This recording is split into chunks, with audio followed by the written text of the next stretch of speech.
Telespettatori di Antenna 3, buona giornata e buona Pasqua, ben ritrovati con l'edizione straordinaria dei nostri telegiornali in questa domenica nella quale l'intera cristianità celebra la ricorrenza più importante, una Pasqua anomala, una Pasqua in solitudine, una Pasqua di isolamento. Abbiamo sentito poco fa le parole del Patriarca di Venezia, Monsignor Moraglia, con la messa in diretta che abbiamo trasmesso dalla Basilica di San Marco. Prima ancora le parole del Vescovo di Treviso, Monsignor Michele Tommasi, in diretta dal Duomo. Un messaggio di speranza, quello che è stato lanciato in questa domenica di Pasqua, che comunque è una giornata anomala per tutti noi che ci troviamo a vivere in questo dramma del contagio. I dati di questa mattina, poco fa è stato diffuso il bollettino dell'azienda Zero, sono dei dati che comunque incoraggiano un po' questa speranza. Si è infatti registrato un calo dei contagi, il numero delle vittime registrate durante la scorsa notte è di 4 tra l'azienda ospedaliera di Borgo Roma a Verona, dove si sono verificati 3 decessi e 1 all'ospedale di Oderzo. Salgono complessivamente i casi positivi di 16 unità rispetto alle ore 17, al precedente bollettino che era quello delle ore 17 di ieri. Complessivamente siamo a 10.729 contagiati nella nostra regione, mentre sono 2.492 i negativizzati virologici, significa cioè le persone che sono guarite, che sono riuscite a superare il coronavirus.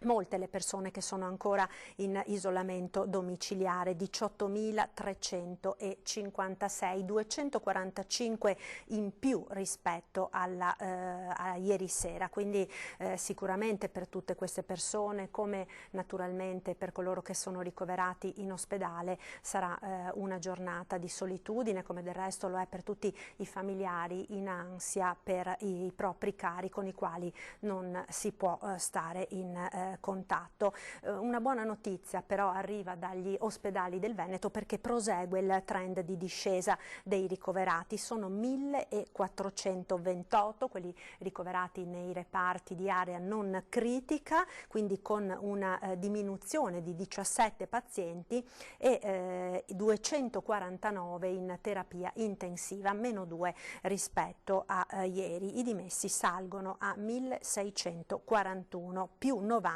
rispetto a ieri sera. Questo quindi l'aggiornamento per quanto riguarda i contagi nella nostra regione.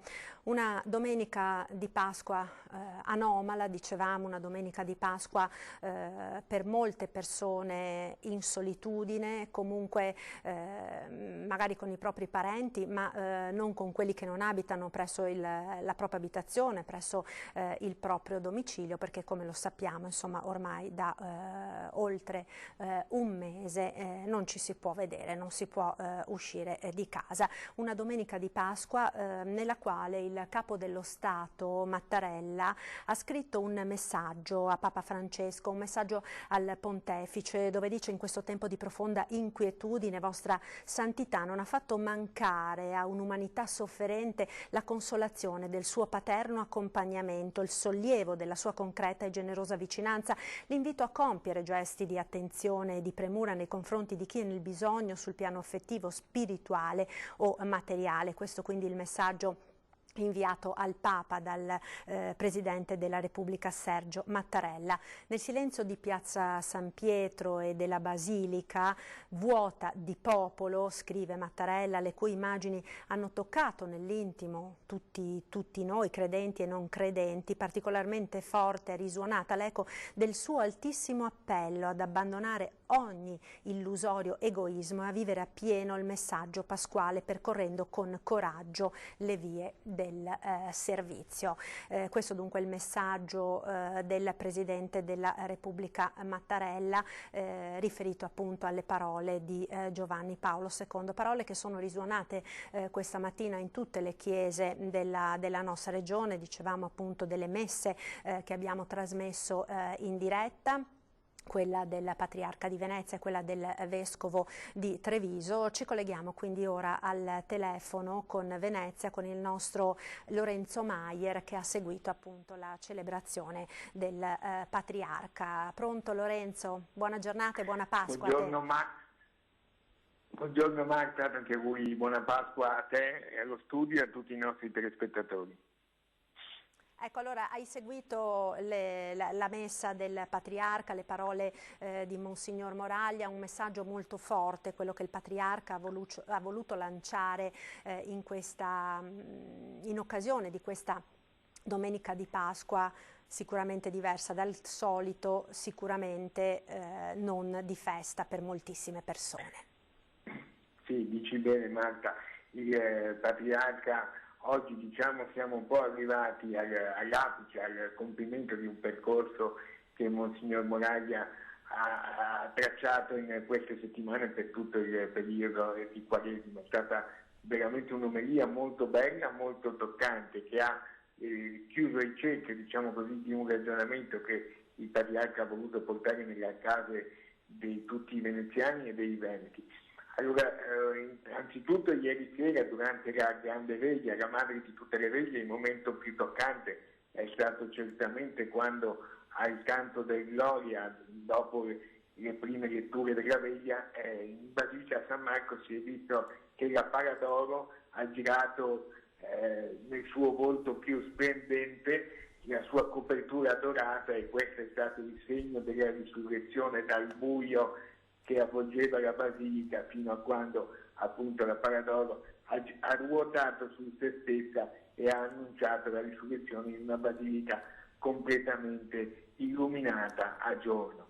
Oggi invece è stata appunto la messa della risurrezione, non solo dell'attesa come lo è stato ieri sera, e il Patriarca, che diciamo come tu dicevi giustamente da studio era seguito da poche persone, ma tra le autorità presenti in rappresentanza di tutta la città c'era il sindaco Luigi Brugnaro con la moglie, il prefetto Vittorio Zapparotto e il comandante dei Carabinieri di Venezia, che il Patriarca ha ringraziato 2 volte nell'omelia e anche nell'introduzione della celebrazione per il loro lavoro che stanno svolgendo in favore di tutti noi, non mancando poi di ringraziare anche il governatore Zaia, che il Patriarca ha ricordato di aver sentito poco prima dell'inizio della celebrazione, e ha detto che appunto il governatore non era presente in Basilica proprio perché è già a Matera che sta coordinando anche in questa giornata tutte le operazioni consuete in questo periodo di emergenza dalla sala della protezione civile. Nell'omelia il Patriarca Monsignor Moraglia anzitutto ha voluto ricordare tutti i morti del Covid-19, ma ha citato nello specifico una giovane mamma morta, affidandola e ricordando il marito e i figli, e anche un diacono della diocesi di Venezia, Giuliano Saltarini. Quindi la messa è stata dedicata in maniera particolare a Giorgia, questa giovane mamma che purtroppo è deceduta lasciando 2 figli, e al diacono Saltarini. E poi è stato molto importante perché ha detto che le cifre, l'invocazione dell'Alleluia ci dovrà accompagnare in questi prossimi mesi. Ha ricordato mesi che saranno molto duri, quindi già un Patriarca proiettato alla fase 2, diciamo, quella della ripresa, dove dovremo portare alla luce quelli che sono i veri valori della cristianità, ma anche del nostro essere civile, quindi anche un pensiero rivolto non solo ai credenti, ma anche ai non credenti, quelli che sono i veri valori dell'essenzialità che in questa emergenza siamo stati portati a riscoprire. E poi appunto a concludere il ragionamento bacchettando ancora una volta la politica, chiedendo maggiore attenzione e ribadendo che non è sufficiente fermarsi ai comportamenti politicamente corretti a parole, ma che occorre invece badare un po' alla sostanza. Ha detto che Venezia è una città che vive di turismo e quindi ha detto che c'è un assoluto bisogno per la ripresa di un coordinamento efficace, puntuale, presente di tutte le istituzioni, aggiungendo anche il Comune di Venezia. Insomma, un fortissimo grido che si è elevato a difesa della città per valorizzare gli aspetti anche positivi che in questa emergenza ci troviamo ancora a dover affrontare, dicendo che però non possiamo fermarci, che c'è bisogno un po' dell'aiuto di tutti perché altrimenti questa pandemia non ci avrà insegnato molto. Ecco, parlavi del turismo, Lorenzo, al quale ha fatto accenno anche il Patriarca, appunto nell'omelia di oggi, e stiamo vedendo delle immagini di una Venezia completamente deserta. La giornata è splendida di sole, una primavera che ormai è esplosa, diventando quasi estate, e la città è completamente vuota, deserta. Delle immagini peraltro che stridono anche con quelle che ricordiamo tutti della Pasqua dell'anno scorso, con una Venezia invasa di turisti. Proprio in occasione della Pasqua dell'anno scorso venne sperimentato il sistema dei tornelli per la regolamentazione del flusso, una cosa che oggi sembra veramente un'altra era, un altro mondo, no? Sì, è esatto questo, perché diciamo che questa pandemia, questa emergenza un po' ci spingerà a riflettere e a trovare, soprattutto credo anche delle soluzioni operative che dovranno trovare le istituzioni, appunto perché la monocultura turistica di un turismo di massa che ha invaso Venezia ha portato poi che a una grandissima emergenza si risponde con una crisi perché poi la gente non viene più, per cui è un modo per ripensare anche un po' a un turismo che a Venezia ci auguriamo tutti che sicuramente riprenderà e continuerà ad esserci, però ci vogliono delle modalità, ecco, per far sì che il turismo anzitutto non sia l'unica fonte per un rilancio della città e che poi il turismo possa essere valorizzato magari per un turismo più d'élite, un turismo specializzato, un turismo culturale che possa portare anche allo sviluppo di altre componenti, cioè il turismo deve essere e sarà sicuramente il traino del rilancio, ma non deve essere l'unica fonte di reddito, di rinascita per la città, deve essere un qualcosa che possa innescare altre componenti virtuose. Ecco, tu parlavi giustamente dei tornelli, aggiungo anche della tassa di sbarco che pochi mesi dopo la Pasqua scorsa grosso modo anche durante la festa di Capodanno se ne era parlato, ecco, poi ci sono stati vari rinvii, anche quella probabilmente la tassa di sbarco andrà in congelatore per molti mesi, immagino, perché non ci saranno più, al di là di quelle che poi potranno essere decisioni delle ordinanze, ma anche quando diciamo le autorità sanitarie competenti diranno che ci si potrà muovere, cambierà anche il muoversi spesso delle persone, per cui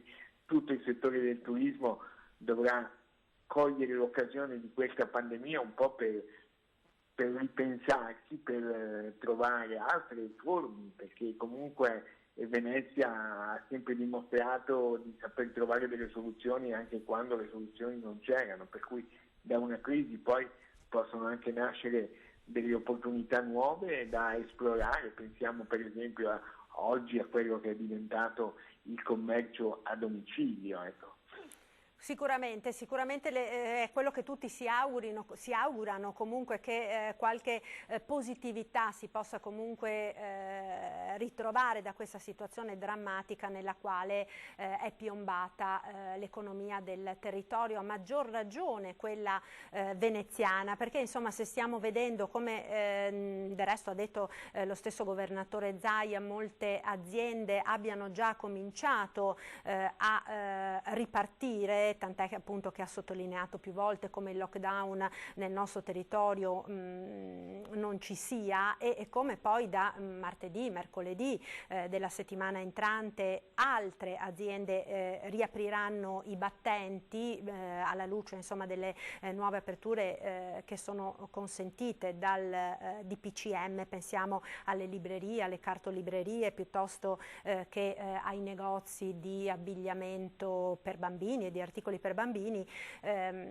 oltre a alcune anche grosse fabbriche anche del veneziano, come per esempio la Fincantieri. Venezia centro storico è un'isola effettivamente a parte, come dicevi giustamente tu, avendo fondato tutto il business economico proprio sul turismo, molto probabilmente sarà anche proprio l'ultima a riaprire i battenti, e prima che gli stessi turisti ritrovino anche la fiducia per ritornare a viaggiare, per ritornare a muoversi, fino a che il virus continuerà a circolare. Questo l'abbiamo capito, insomma ci dovrà accompagnare ancora purtroppo per parecchio tempo. Creerà ovviamente numerose difficoltà che devono in qualche maniera essere risolte anche presto, prima che molti chiudano i battenti, ma questa volta definitivamente senza riuscire più ad aprirli. Pensiamo per esempio, Marta, scusami se ti interrompo, a quello che potrà succedere nelle aree di Mestre, nelle aree degli ostelli di via Camarcello, dove proprio negli scorsi mesi erano stati messi a punto ospitalità a bassissimo costo, anche 15 euro a notte, con 3-4 mila posti letto in strutture, in casermoni, ecco, possiamo definirli così. Pensiamo per esempio a questo, proprio è stato pensato per un turismo a basso costo che arrivava di fronte alla stazione di Mestre con il treno, poi in 5 minuti arrivava, in 5-10 minuti in centro storico, e poteva poi arrivare alla sera, tornare in terraferma per nottare, e sono migliaia e migliaia di posti letto che non so, rimarranno vuoti, ma che soprattutto hanno ampliato a dismisura quella che era la componente dell'offerta alberghiera, extra-alberghiera ricettiva, mentre la torta da dividersi è rimasta sempre quella, quando la torta c'era. Adesso la torta bisognerà cucinarla, cioè fare una torta che abbia anche altri ingredienti. Ecco, io penso che comunque l'attrazione che ha a Venezia, come abbiamo visto, insomma, sarà un po' la carta vincente, però poi dovranno seguire delle scelte operative molto, molto importanti. Lo stesso sindaco Brugnaro ha detto che Venezia da sola non ce la può fare, come non ce la potrebbe fare in nessuna città, che ci vuole il sostegno da parte del governo, delle autorità. Pensiamo ad esempio anche a una cosa unica che abbiamo a Venezia, che è il sistema di trasporto pubblico via acqua. Ecco, cosa ne sarà di questo sistema che si reggeva su una clientela turistica che pagava in media 7,50 € a biglietto a corsa, e che per questo aveva poi l'opportunità di immagazzinare milioni e milioni di euro e di fare dei servizi ad hoc anche per i residenti. Dicevi giustamente delle fabbriche che apriranno, quindi vuol dire che martedì, non da Venezia, ma insomma il comune di Venezia, 4.000 persone torneranno a lavorare, e questo metterà a dura prova il sistema dei trasporti, che non è un sistema di trasporti normale. Abbiamo sentito la CTU, il gruppo UM, che sta ragionando su, se non l'ha già fatto, su casse integrazioni per i dipendenti, per cui anche il sistema di trasporti, che è la prima cosa, l'accessibilità, è una cosa importantissima, dovrà essere un po' ricalibrato. È chiaro che di fronte a questo ci vuole una cabina di regia, una task force che provi a trovare delle soluzioni importanti, che abbiano il sostegno del governo italiano, perché Venezia e il Veneto in particolare insieme alla Lombardia sappiamo bene che sono la locomotiva d'Italia, per cui non ci possiamo, come ha detto il Patriarca, giustamente non ci possiamo fermare, però in questo suo appello abbiamo colto così la volontà, anche dal suo punto di vista, di farsi sentire vicino alla città e di lanciare un campanello d'allarme che non è di un'istituzione legata alla politica, ma al di fuori della politica, all'unità, alla coesione. Sono state ricordate dal Patriarca, per esempio, anche le parole di Roberto Costa, il Presidente della Camera di Commercio e che è Presidente anche il segretario della Camera di Commercio e il Presidente del Commerciano, perché tutti ci rendiamo conto che ci vuole una strategia comune importante che porti Venezia e il Veneto a guardare al futuro con ottimismo, sapendo che la scala valoriale sarà modificata in meglio da questa pandemia, in meglio ci auguriamo tutti ovviamente. Certo, peraltro Lorenzo hai toccato sicuramente un aspetto molto importante, anzi direi fondamentale di quella che viene chiamata la ripartenza quando ci sarà, insomma, e anche se comunque in parte l'abbiamo detto è anche già cominciata nel nostro territorio, nel nostro Veneto, che è proprio quella del trasporto pubblico, perché è chiaro che se comunque la gente comincerà a doversi muovere per tornare al lavoro, e già dalla prossima settimana abbiamo capito che il numero di queste persone aumenterà, è chiaro che bisogna mettere le persone nelle condizioni di muoversi e di spostarsi in tutta sicurezza, cosa che peraltro insomma aveva già messo in evidenza ancora nelle scorse settimane le falle del sistema, anche perché riducendo le corse di bus, vaporetti, tram piuttosto che treni si erano determinate nelle fasce orarie per esempio dei pendolari degli assembramenti che in questo momento continuano ad essere assolutamente da evitare, quindi è chiaro che anche tutto l'intero sistema della gestione del trasporto pubblico locale dovrà essere ripensata in fretta, anche perché ovviamente non si può aspettare, non si possono verificare delle situazioni come quelle che abbiamo visto in passato. Certamente, anche perché chiaramente Venezia da questo punto di vista è molto diverso rispetto all'estero del contesto, nel senso che per esempio i lavoratori in altre parti del Veneto usano l'automobile come mezzo principale per andare a lavorare. Nel centro storico di Venezia il mezzo principale è il trasporto pubblico, perché nessuno o quasi nessuno va al lavoro con mezzi propri nel centro storico, nel senso che non c'è uno spostamento con piccole barche da diporto, ci sono i lavoratori che salgono sui mezzi pubblici, su vaporetti pubblici che hanno bisogno di una certa frequenza, e questo è legato anche a tutti coloro che dal centro storico di Venezia, ce ne sono moltissimi, devono andare a lavorare o nella terraferma, quindi nel comune di Venezia, o anche in altre località del Veneto, e che tutti i giorni si muovono appunto prendendo il battello, poi arrivando a piazzale Roma a Mestre e prendendo magari la loro automobile e proseguendo dove devono andare, per cui quello del trasporto sarà certamente un aspetto focale, nevralgico, che anche dal punto di vista del dibattito ci accompagnerà nei prossimi mesi. Pensiamo ad esempio al Lido, era previsto per maggio l'avvio del trasporto pubblico per il Lido e Pellestrina su bus elettrici, sarebbe stato la prima località d'Italia a potersi muovere solo su bus elettrici. Questo progetto, che è addirittura d'arrivo per carità, ma sicuramente subirà dei ritardi, dei slittamenti. Pensiamo alla stagione balneare, come sarà anche dal punto di vista dei trasporti, che apriranno sempre le spiagge. Insomma, è tutta una situazione che per certi versi è indecifrabile, per cui sicuramente ci vuole una task force, ci vuole anche qualche mente, diciamo così, illuminata che possa trovare delle soluzioni che poi andranno ovviamente sperimentate, verificate sul campo, che potranno essere anche modificate e corrette, però non c'era stato prima di questa pandemia un ragionamento su questi settori, quindi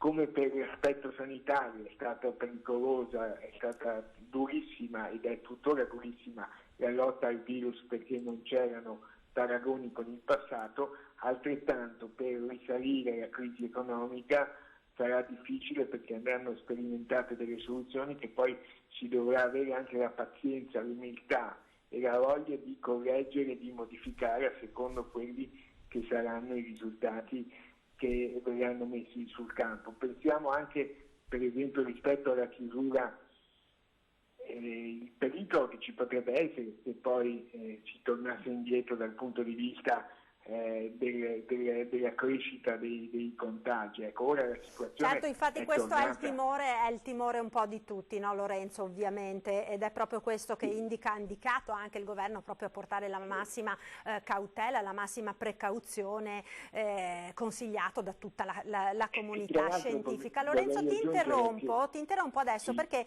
mi chiedono la linea da Marghera, vedo già in collegamento il nostro Filippo Fois con Sandro Ponchio. Allora Lorenzo, grazie mille per questo tuo prezioso contributo, ci risentiamo più tardi, buon lavoro intanto e buona Pasqua. Andiamo a Marghera con Filippo Fois. Appunto con Sandro Ponchio. Buongiorno buongiorno ai nostri telespettatori. Buongiorno Filippo. Dunque, tra pochissimo ci sarà il nuovo punto stampa del Presidente Zaia, un punto stampa molto importante perché verranno presumibilmente resi noti gli estremi del nuovo decreto che entrerà in vigore nei prossimi giorni e presumibilmente lo rimarrà fino all'inizio di maggio. Siamo in una fase molto delicata nella gestione dell'emergenza. I dati sui contagi, o meglio i dati sulle terapie intensive, sui ricoveri sono molto confortanti, aumentano i positivi, ma questo perché è entrato a pieno regime il controllo attraverso i tamponi della positività o meno delle persone e adesso si inizia timidamente o meno a seconda dei punti di vista ad entrare in quella che è stata definita la fase 2. Come sapete, da martedì riapriranno molte aziende, la più importante qui a Venezia è la Fincantieri, dove tra lavoratori diretti e indiretti ci sono circa 5.000 impiegati e quindi si rimette lentamente in moto quella macchina dell'economia che è rimasta ferma praticamente per un mese. È una riapertura che sarà graduale, con tantissime precauzioni. Per quello che riguarda la Fincantieri, per esempio, verrà presa la temperatura ai dipendenti all'ingresso, tutti avranno mascherine, guanti, dovranno tenere la distanza di sicurezza. Si apre poi anche una partita per quello che riguarda i trasporti pubblici, visto che comunque chi si reca al lavoro spesso lo fa attraverso gli autobus. Insomma, tante cose e soprattutto potrebbero iniziare, forse qualcuno iniziava a pensare un allentamento delle limitazioni ai movimenti. Questo non credo sarà possibile perlomeno fino all'inizio di maggio. Si parla qui se per esempio l'ordinanza precedente della Regione che prevedeva un raggio di 200 metri da casa per i propri spostamenti possa essere eliminata questa indicazione dei 200 metri. Non lo crediamo, ma comunque poco cambierebbe, dobbiamo dirlo, perché si parla sempre di poter rimanere nei paraggi della propria abitazione. Però insomma comunque oggi ci saranno comunque delle novità rispetto al solito, per cui insomma tra poco ve le trasmetteremo in diretta. Bene, allora grazie Filippo, noi ci riaggiorniamo quindi più tardi, non appena comincerà la conferenza stampa del governatore Zaia, penso intorno alle 12:30 come al solito, no Filippo? O ci sono delle notizie diverse? Ma qua hanno già aperto le porte, che generalmente non capita evidentemente a Pasqua, sono più accoglienti, ma da quello che vedo insomma dovrebbe essere a mezzogiorno e mezzo. Insomma. Comunque se c'è qualche novità ce la comunicano e tempestivamente ve lo faremo sapere. Benissimo, grazie. Allora a più tardi. Noi ora possiamo vedere intanto l'intervento del governatore Zaia che con l'intervista che ha registrato la nostra Ilaria Marchiori proprio ieri sera relativamente appunto al quadro della situazione, per cui vediamo intanto questa anticipazione. Vediamola insieme. Presidente, all'indomani della dichiarazione del Premier Conte, lei che cosa vuole dire ai veneti? Ma dico ai veneti che gli indicatori che abbiamo oggi rispetto all'emergenza sono indicatori positivi, cioè se ne sta pian piano uscendo da questa vicenda. Ovviamente non bisogna abbassare la guardia, non bisogna assolutamente pensare che tutto si sia concluso e programmare e pensare che il futuro per noi sarà un futuro di regole che andranno sempre più a calare, scemando, ma che comunque ce le avremo. Pensi solo all'uso della mascherina. Noi ne abbiamo fatte distribuire 8 milioni e mezzo gratuitamente, cercheremo ancora di incentivare questo perché non se ne trovano, però la preghiera è per i cittadini, per la loro sicurezza e quella degli altri, è quella di utilizzare o la mascherina oppure qualcosa che copra naso e bocca in mancanza di una mascherina, ma è fondamentale per non diffondere il contagio. Ecco, per le prossime settimane che cosa ci si dovrà aspettare? Dopo il 3 ci si potrà muovere, si potrà tornare gradualmente a una normalità? Ma guardi, il Premier Conte ha firmato questo nuovo DPCM, no? Il decreto del Presidente del Consiglio dei Ministri. Però pensare di dire ai cittadini che siamo ancora in un lockdown, no? Come si dice, che una chiusura totale non è vero, non c'è in Veneto e non c'è soprattutto alla luce di un DPCM che prevede l'apertura di una miriade di attività. Pensi che si riapriranno tutti i cantieri navali, tanto per dire, si riapriranno un sacco di aziende e anche molti punti vendita. Penso che il tema è un tema da affrontare e soprattutto di pregare i cittadini di osservare assolutamente le regole basilari, che non serve neanche più scriverle, no, nelle ordinanze. Usa una mascherina se va in pubblico, cerca di capire che il virus c'è e finché non avremo un vaccino, finché non ci sarà un'immunità della popolazione, il virus potrà fare ancora danni. Non è che il virus adesso va in pensione o va in vacanza e torna a novembre. Se trova il substrato giusto, trova il cittadino giusto da colonizzare, va a contagiare magari un cittadino che è un cronico, magari un cittadino che è un anziano con più patologie, magari da un bimbo immunodepresso o da un paziente oncologico. Allora, quindi capite che proteggiamo la nostra salute, ma dobbiamo proteggere anche quella di quelli più deboli, delle persone più deboli, che hanno diritto a non ammalarsi. Ecco, noi abbiamo iniziato a vederci qui proprio all'indomani del primo caso a Vo. Si è aperta qui l'unità di crisi nella sede della Protezione Civile a Marghera. Si sarebbe aspettato di arrivare così ad oggi? Le proiezioni purtroppo le avevamo in mano, nel senso che già i primi giorni avevamo già dei modelli matematici. Che i modelli matematici ovviamente si taravano giorno dopo giorno sempre di più, perché in base ai contagiati, in base ai ricoverati, in base alle terapie intensive, il modello si affina sempre di più. Lo dico perché qualcuno potrebbe pensare di dire ma se avevi il modello ce l'avevi anche un mese prima e quindi sapevi già tutto. No, dal primo giorno si inizia a costruire il modello che ti dà una proiezione. Questo è il sistema degli algoritmi, di tutte le proiezioni che abbiamo.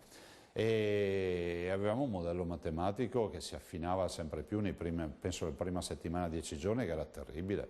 Oggi lo possiamo dire, noi avevamo a metà marzo una proiezione di 600, adesso non ricordo le date, ma di oltre 600 persone Covid, quindi coronavirus, in terapia intensiva. Considerate che il Veneto ne ha di base 494 terapie intensive, le avevamo portate a 8,25 da 4,94, ma se voi pensate di averne 600, qualcuno dice vabbè, ma dove ne mancano 2,25? No, perché oltre ai pazienti coronavirus sono tutti gli altri pazienti che in Veneto vengono curati e hanno bisogno di terapia intensiva. Siamo riusciti a fare un bel piano, a fare anche delle scelte dure. Io ho chiuso molti ospedali per dedicarli al coronavirus, ma nel frattempo abbiamo anche curato ogni giorno circa 9.000 pazienti che non erano coronavirus. Ecco, lei parla di scelte dure, alcune non sono state affatto facili, nel momento in cui ha preso determinate decisioni c'era anche la possibilità di ricevere delle critiche, ma lei ha deciso comunque di andare avanti per la sua strada. Oggi può dire di essere soddisfatto? Ma assolutamente sì, guardi, ho fatto le scelte secondo coscienza e non secondo la piazza. Senta, io ho chiuso il Carnevale di Venezia. Non avrei mai pensato di fare un'ordinanza per chiudere il Carnevale di Venezia. Abbiamo chiuso le scuole, perché all'inizio abbiamo fatto un'ordinanza per le scuole, insomma abbiamo fatto un sacco di attività. E poi però qualche cittadino magari all'inizio non ha capito, poi quando si è vista la morte vicino alla porta di casa tutti hanno capito che questa è una partita seria, ma è comprensibile che sia così. Guardi, non è che un governatore si diverte a chiudere degli ospedali. Io ho chiuso l'ospedale di Schiavonia, di Sant'Orso, di Vittorio Veneto, di Dolo, di Trecenta, di Villafranca, di San Camillo e Villa Salus. E qualcuno potrebbe dire perché? Per fare un piano in maniera tale da avere dei blocchi per il coronavirus, e poi ci è andata bene, ma potevamo veramente riempirli del tutto questi ospedali, comunque ci sono serviti, e gli altri ovviamente salvaguardarli per la cura ordinaria dei cittadini, 9.000 cittadini al giorno ricoverati, non coronavirus. Però anche è sempre detto, guardate che durerà qualche mese questa partita e i vostri ospedali torneranno come prima e più di prima. Abbiamo chiesto un sacrificio ai cittadini di quei territori, certo che l'abbiamo chiesto, però io sono chiamato a tutelare la salute di tutti e non posso accettare che ci sia qualcuno che pensi che si fanno ste chiusure, ste ordinanze perché il Presidente della Regione è sadico, un dittatore o altre minestre del genere, che qualcuno, ma bisogna cercarli con la torcia elettrica di notte perché non si sa neanche dove siano, magari sostiene. Quindi, le cose si fanno perché debbono essere fatte. Io penso che un amministratore che dà sempre ragione alla piazza è un amministratore che alla fine fa guai e combina guai. Ecco, lei si è trovato a dover fronteggiare purtroppo, anche se non ha voluto dare adito, alcune polemiche, in primis quelle che sono arrivate dopo le mascherine. Ma guardi, di polemiche se ne sono fatte tante, poi sarà la storia a giudicare chi ha fatto bene e chi ha fatto male. Non è una colpa aver trovato uno sponsor, Franceschi, Grafica Veneta, ed essere riuscito giorno dopo giorno a farsi donare, noi non abbiamo pagato un centesimo, 8,5 milioni di mascherine. Comunque le abbiamo distribuite. Guardi, qualcuno fa polemica, ma chi le ha ricevute ringrazia. E sono mascherine assolutamente serie, sono un dispositivo di protezione che non ha bisogno di tutorial per dire ma questa non è così, ma questa... Cioè, a cavaldonato non si guarda in bocca, non la vuoi portare dal tuo vicino di casa che magari ne farà buon uso. Io la vedo così. Cioè, non possiamo continuare ad essere il paese che ogni cosa che si fa e c'è sempre il retro pensiero. Zaia ha fatto il patrimonio dell'umanità del Prosecco, vuol dire che i campi con il Prosecco, io non ce n'ho, non ho neanche un metro quadro.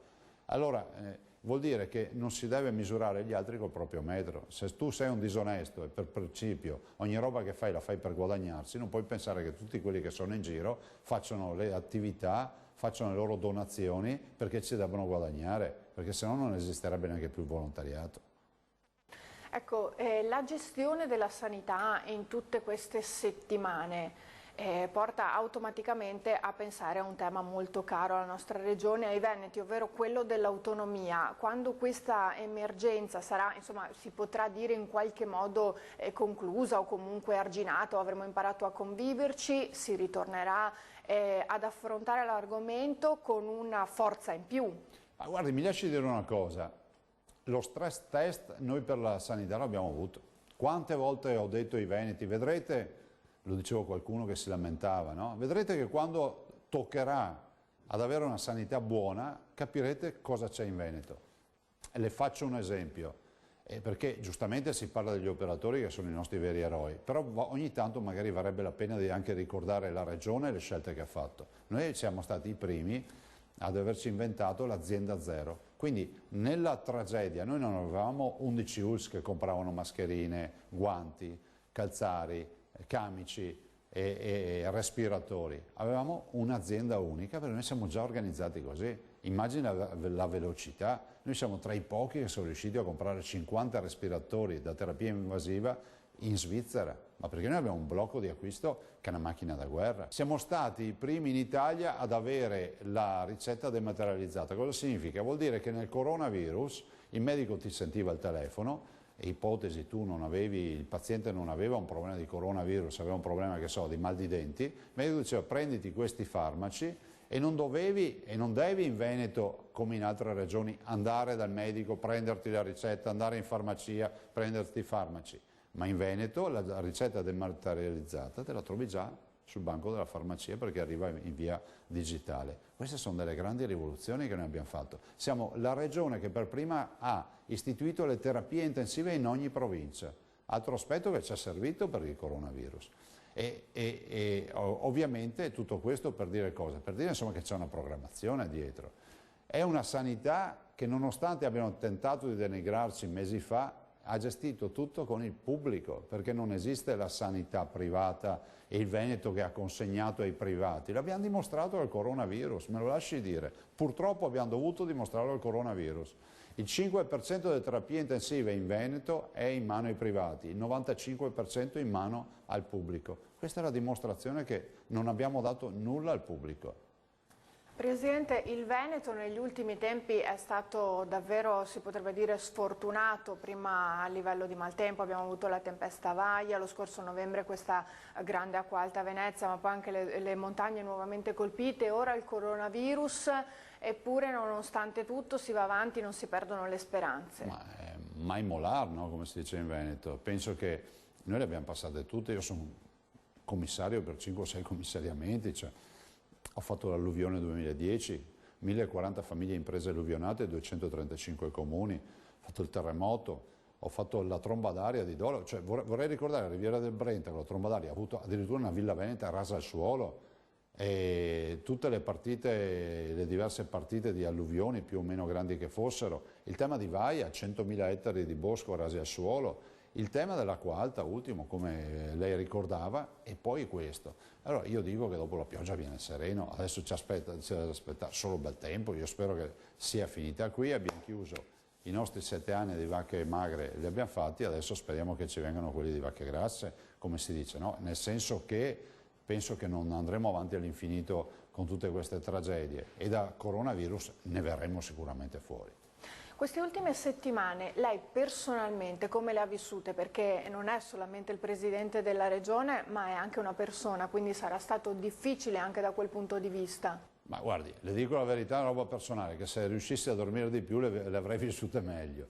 E poi è qui, le ho vissute qui, siamo dove sto facendo l'intervista a Marghera, al centro della protezione civile, dove abbiamo l'unità di crisi, e come faccio sempre io, ma da sempre, anche prima di venire in Regione, ma anche nelle altre attività che ho fatto, sempre quando c'è il problema è grande, io sono sempre convinto che il capo, l'amministratore delegato dell'azienda o il presidente di un'istituzione deve scendere in campo, cioè non esiste che fai la telefonata a fine giornata e come è andata oggi, cioè, io sono qui da ormai quasi 2 mesi e tutti i giorni la mia vita è normalissima, cioè, mi sveglio alle 5, 5 e mezza, poi parto, arrivo qui alle 7 e mezza, 8 e sto qua e a sera torno a casa, alle 11 vado a letto, non dormo e dopo riparte la storia delle 5 e mezza del mattino. Presidente, secondo lei possiamo dire ai veneti che potranno andare in vacanza? Ma sì, ma i veneti faranno tutto quello che facevano prima e meglio di prima. Soprattutto usciamo da questa tragedia anche secondo me con una scala valoriale cambiata.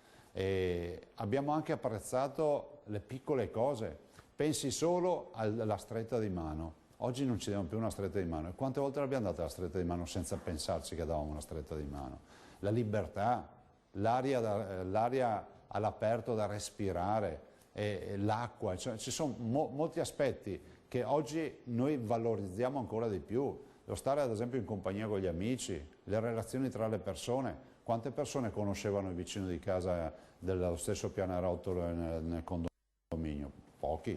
Oggi sono sicuro che si sono riconosciuti tutti. Direi che la tragedia è immane, però qualcosa ci lascerà anche di positivo, nel senso sotto il profilo sociale e comportamentale. Ecco, proprio di ieri la notizia che il gruppo Media Nord-Est ha raggiunto insomma, il primo posto in Italia come record di ascolti tra le TV locali. Beh, guardi, glielo dico con un sorriso, sono veramente felice e le spiego anche perché. Perché noi siamo una comunità che chiede l'autonomia. L'autonomia è data da un popolo e se un popolo si riconosce il punto tale che fa diventare la televisione del Veneto la prima televisione italiana, vuol dire che il successo c'è.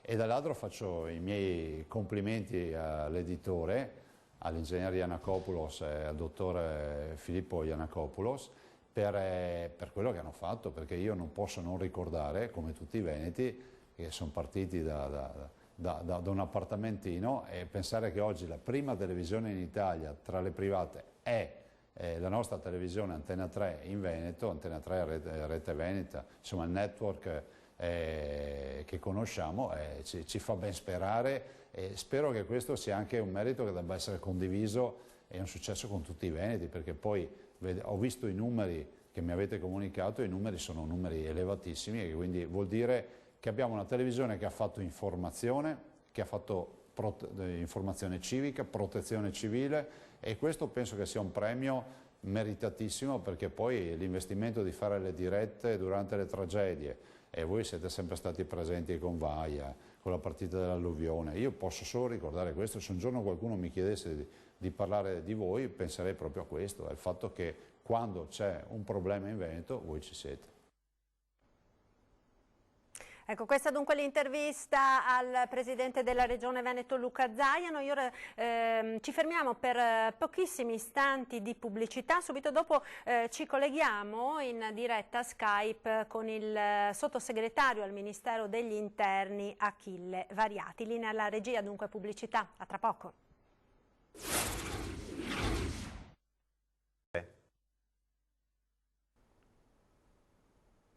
Eccoci di nuovo in diretta con l'edizione straordinaria dei nostri telegiornali in questa giornata di Pasqua, una Pasqua sicuramente anomala. Ci colleghiamo subito in diretta Skype con il sottosegretario al Ministero degli Interni Achille Variati. Buongiorno Ministro, salve, buona giornata. Buona giornata, buona domenica di Pasqua a tutti. Buona Pasqua anche a lei. Dicevamo una Pasqua sicuramente anomala, sicuramente per molte persone una Pasqua in solitudine, l'ha detto il Capo dello Stato, l'ha detto il nostro Santo Padre. Abbiamo sentito anche le parole però di speranza che nella messa che abbiamo trasmesso poco fa il Patriarca di Venezia ha voluto lanciare a tutti i fedeli. Nello stesso tempo è una Pasqua anche di timore, immagino, a tutte le forze dell'ordine che stanno lavorando in queste ore, proprio perché si teme che anche insomma la giornata festiva, il sole, questa primavera quasi estate ormai dalle temperature che abbiamo esplose così improvvisamente, possa invogliare molti anche a lasciare le proprie case, a lasciare questo isolamento forzato magari verso la scampagnata piuttosto che la seconda casa. L'avete più volte sottolineato, no? Dal Ministero degli Interni questo rischio e soprattutto l'appello forte alle persone a rimanere a casa. Che situazione c'è in questo momento, Ministro? Noi abbiamo una giornata di lavoro davanti al Ministero dell'Interno, perché stiamo verificando prefettura per prefettura i piani che sono stati messi in opera dalle forze dell'ordine, comprese anche le polizie locali, proprio per controllare. Tenga presente che non c'è nessun atteggiamento di repressione, o peggio ancora di voler spillare dei quattrini di multe, di sanzioni ai cittadini che già vivono una stagione economica molto difficile. In realtà l'opera delle forze dell'ordine è un'opera atta a garantire la salute, no? A garantire la salute di ciascuno e a garantire la salute complessivamente della nostra comunità. Quindi vanno ringraziate queste centinaia di migliaia di poliziotti che oggi passeranno su strada la domenica di Pasqua. Così come è evidente che il nostro pensiero non può non andare verso tutti coloro che anche oggi lavorano negli ospedali, nelle case di riposo, in tutti i servizi essenziali. Anche voi giornalisti che siete lì il giorno di Pasqua a lavorare per continuare l'informazione verso i cittadini. Quindi è una Pasqua particolare, ha ragione, ma è una Pasqua anche che non dimenticheremo. E spero che ciascuno di noi poi, ripensando alla Pasqua 2020, abbia nel suo cuore l'idea di aver fatto la propria parte con responsabilità.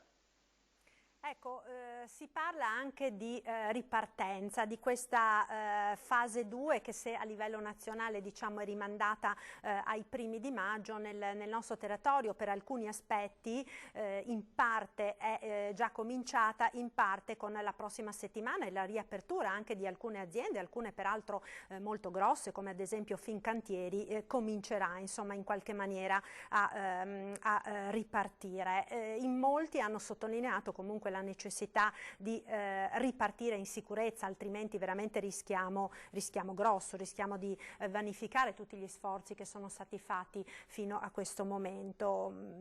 Per quanto riguarda... Sì, scusi. È proprio così, noi abbiamo, tutti noi, e devo dire che tra l'altro, se mi consente, noi veneti abbiamo mostrato forse il volto migliore di noi lavoratori e noi cittadini responsabili, perché la stragrandissima maggioranza dei veneti ha rispettato le regole. Ora sarebbe un guaio che si passasse dal tanto chiuso al subito aperto, ognuno possa in qualche modo tornare alla socialità di ieri, perché torneremo indietro. Perché il virus gira ancora, no? per i nostri paesi, per le nostre comunità. Solo ieri in Italia ci sono stati altri 4.000 ritrovati positivi dai tamponi, quindi siamo ancora nell'ambito di una curva epidemiologica ancora alta. Non stiamo per uscire. Ecco perché anche le aperture devono essere fatte con una parola: prudenza.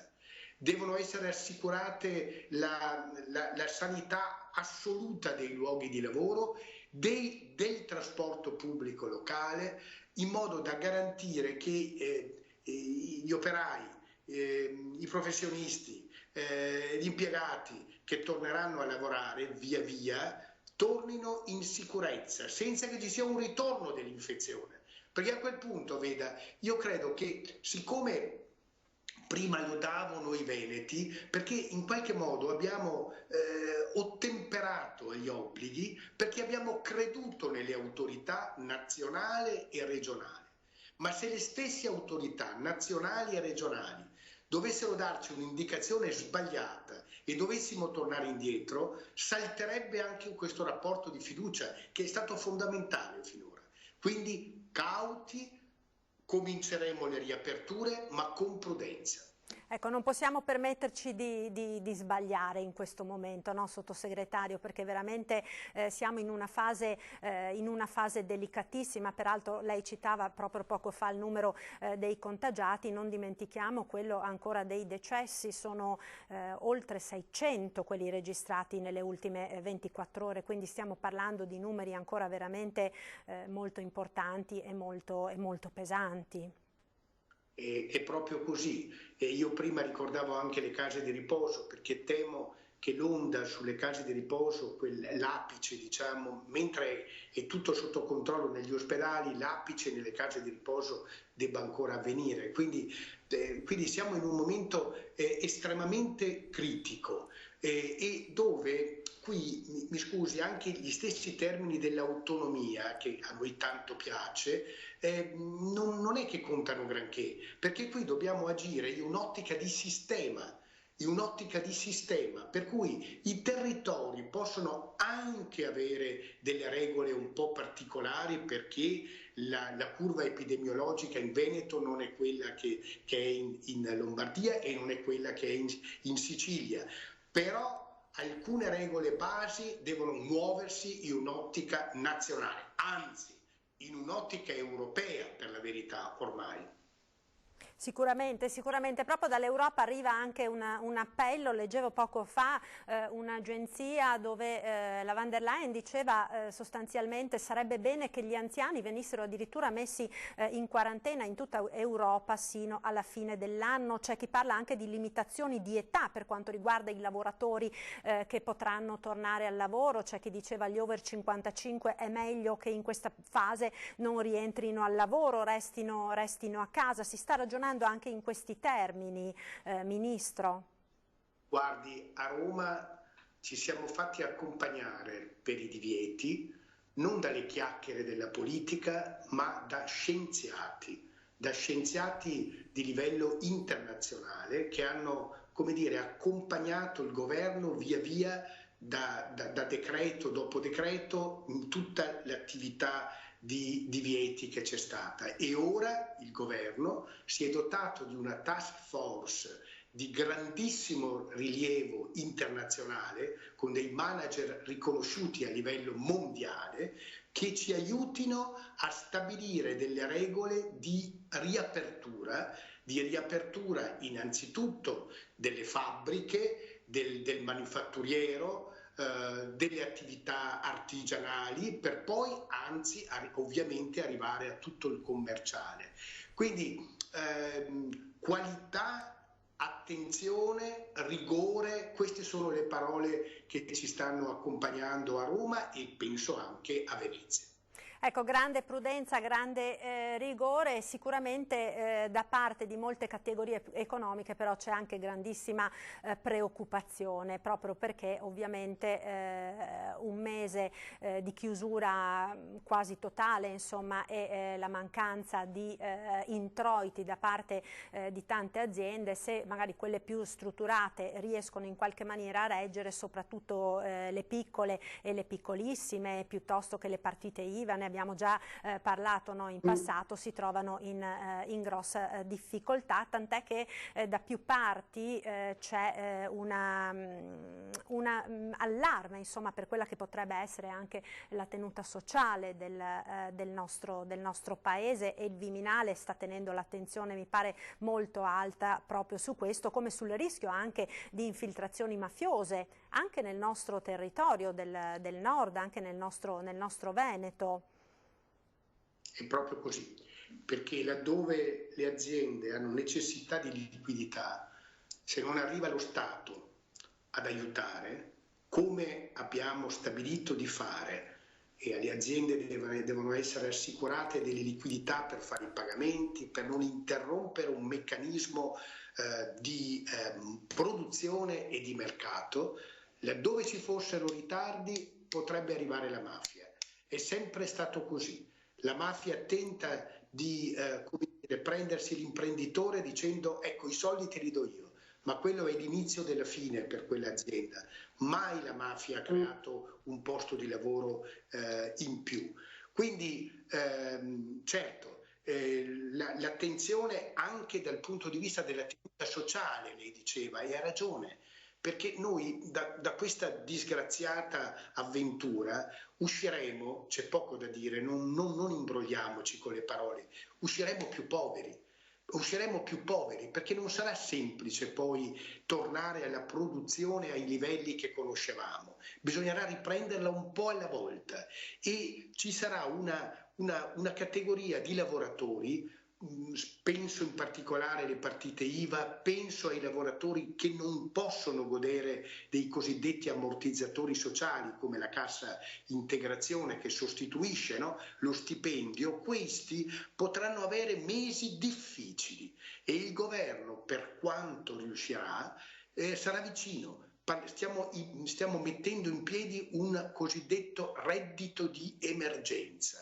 Cos'è il reddito di emergenza? Saranno 600-800 euro per alcuni mesi che andranno proprio a quei lavoratori che non hanno ammortizzatori sociali, che sono soli, che faranno fatica a riprendere il loro lavoro, per aiutarli a non essere mai disperati. Una comunità può uscire più povera, ma deve uscire unita, e per uscirne unita da una disavventura come quella che stiamo attraversando occorre che ci sia equilibrio, perché veda, io che posso anche prendere atto che c'è uno che vive in una villa con piscina, mentre io vivo in una piccola casetta di 40 metri quadrati, però quando arriva mezzogiorno deve mangiare quello che sta in villa e devo mangiare anch'io, perché il giorno in cui io non riesco più a prendermi la spesa al supermercato, allora non mi va più bene nulla e comincia la disgregazione sociale.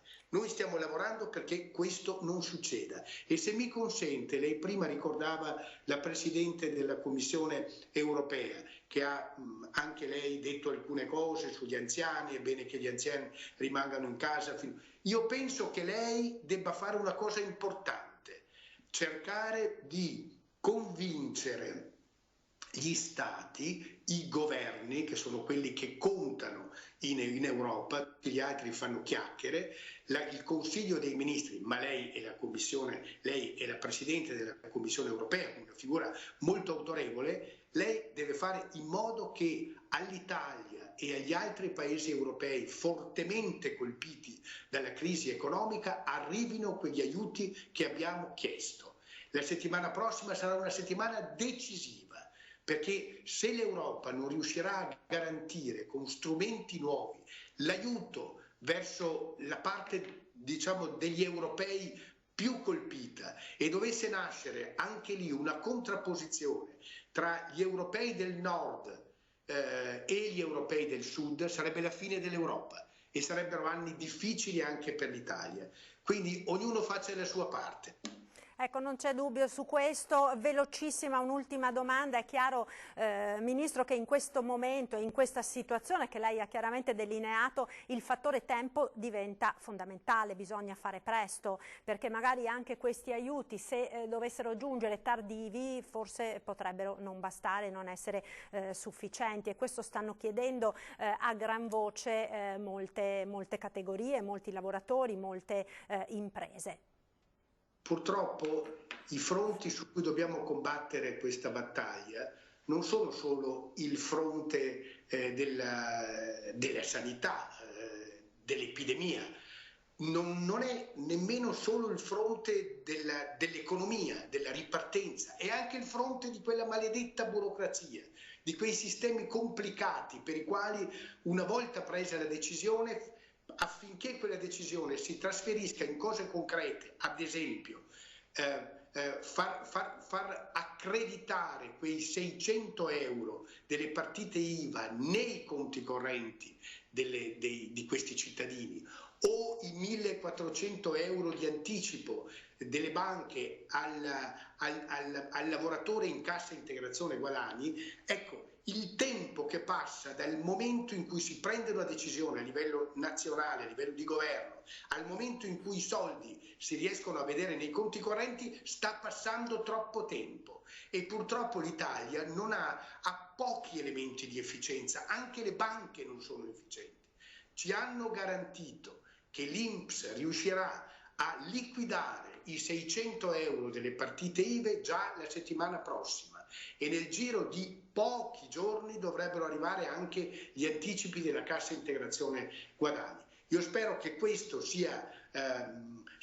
questa parola data al governo venga mantenuta, così come deve essere mantenuto da parte delle banche la parola che per le piccole aziende che hanno necessità fino a 25.000 euro di liquidità, siccome le banche saranno garantite non al 30, al 50, al 70, ma al 100% dallo Stato, quindi non rischiano nulla, questi quattrini glieli devono dare in pochi giorni.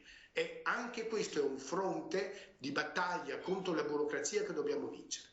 Sicuramente credo che tutti si aspettino proprio questo, perché sono moltissime le cose che magari la gente comune non riesce a capire. Pensiamo, per fare un esempio, ma che comunque è una questione molto sentita dai cittadini, riceviamo decine e decine di telefonate in redazione ogni giorno, il problema delle mascherine. Se si deve ritornare al lavoro bisognerà utilizzarle comunque queste mascherine, eppure non si trovano, oppure se si trovano hanno dei prezzi esagerati, non si riescono a sbloccare, insomma, questi pare che adesso ce ne siano in giro, che ci siano questi container che arrivano, vengono bloccati, sequestrati alla dogana. Possibile che non si riescano a far partire con semplicità questi meccanismi che servirebbero a rendere molto più agevole la vita ai cittadini in questo momento comunque complicato e difficile?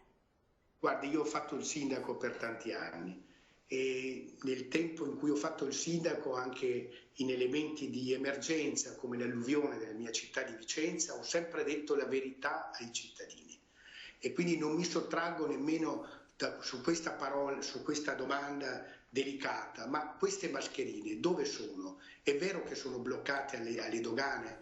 Attenzione, qualche settimana fa fummo costretti a prendere un provvedimento difficile che poteva arrivare al sequestro di quelle mascherine che non era ben chiaro in quale circuito sarebbero finite, perché non volevamo che volevamo fare un controllo sulla speculazione dei prezzi poi al dettaglio di queste mascherine che dovrebbero costare sotto l'euro e che invece, ahimè, troviamo a prezzi molto elevati. Devo dire che in buona parte questi blocchi alle dogane in entrata, che erano fatti soprattutto per creare il canale preferenziale verso gli ospedali e verso le strutture sanitarie, che avevano ovviamente la precedenza.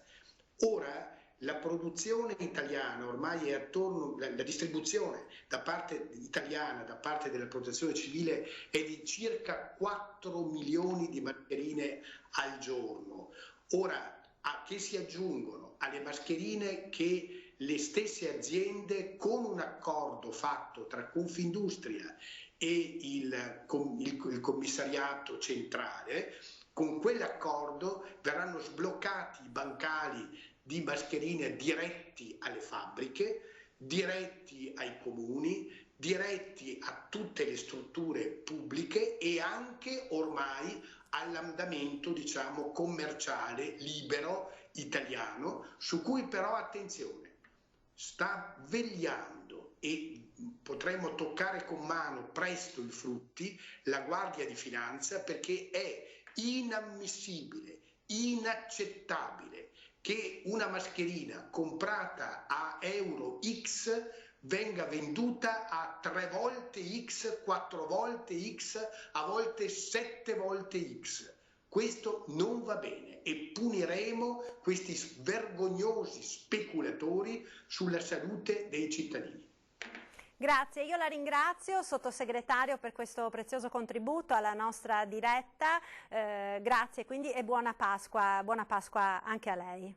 Una Pasqua un po' particolare, forse fatta di tante solitudini, però è una Pasqua che ricorderemo e spero che alla fine la ricorderemo con un taglio positivo di un dovere di solidarietà e di responsabilità che ciascuno di noi avrà saputo garantire. Buona Pasqua. Grazie ancora, ce lo auguriamo tutti. Arrivederci, saluti. Allora grazie al sottosegretario Variati, noi ora tra pochissimo dovremo collegarci con la sede della Protezione Civile di Marghera, ecco stiamo vedendo le immagini in diretta, tra pochi minuti dovrebbe appunto arrivare il Presidente della Regione Luca Zaia e probabilmente quella di oggi potrebbe essere una comunicazione molto importante se è stata già, come ci accennava appunto il collega che sta seguendo la conferenza stampa Filippo Fois, se fosse stata già decisa quella che sarà sostanzialmente la nuova ordinanza per quanto riguarda la Regione Veneto, che entrerà in vigore dopo il 13 di aprile, quindi da martedì, quando scadrà la precedente ordinanza, quindi non sono escluse anche delle misure diverse, ma avremo modo di sentirlo tra poco. Nel frattempo chiedo alla regia se possiamo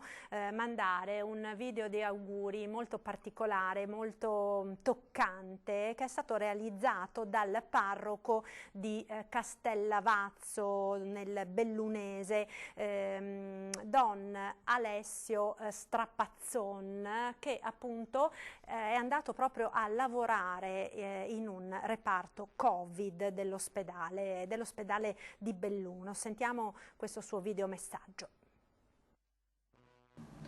Buona Pasqua a tutti nel Cristo risorto, e sia veramente una risurrezione quella che viviamo dentro nei nostri cuori. La Pasqua sia un fiore che germoglia, sia una luce che sale all'orizzonte, sia una speranza che nasce nei nostri cuori.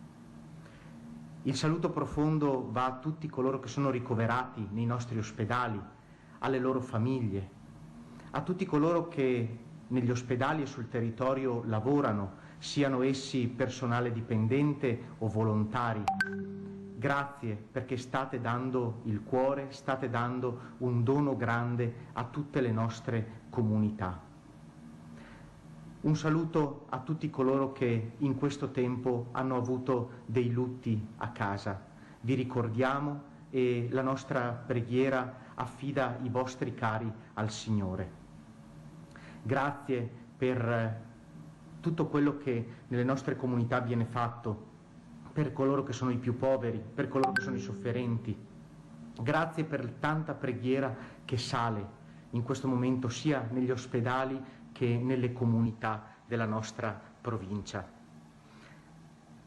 Sia l'abbraccio profondo di speranza, di pace che questa Pasqua porta con sé a rincuorare le nostre vite, a dare forza al nostro spirito e che sappiamo con il nostro sguardo, ricordiamoci, guardare in alto, perché abbiamo bisogno di cercare. Noi siamo sempre alla ricerca di uno sguardo amorevole che vada oltre la nostra esistenza, oltre la nostra vita. Abbiamo bisogno di sentirci amati. Questo amore viene veicolato e passa tramite l'azione di tante persone che in questo tempo si sono donate senza nessuna sosta. Grazie a tutti voi. Che questa Pasqua sia una Pasqua di serenità, sia una Pasqua di speranza, sia una Pasqua che fa rifiorire dentro nel nostro cuore tutte quelle realtà che donano pace, come dicevo prima, come un fiore che sboccia. Auguri a tutti di buona Pasqua.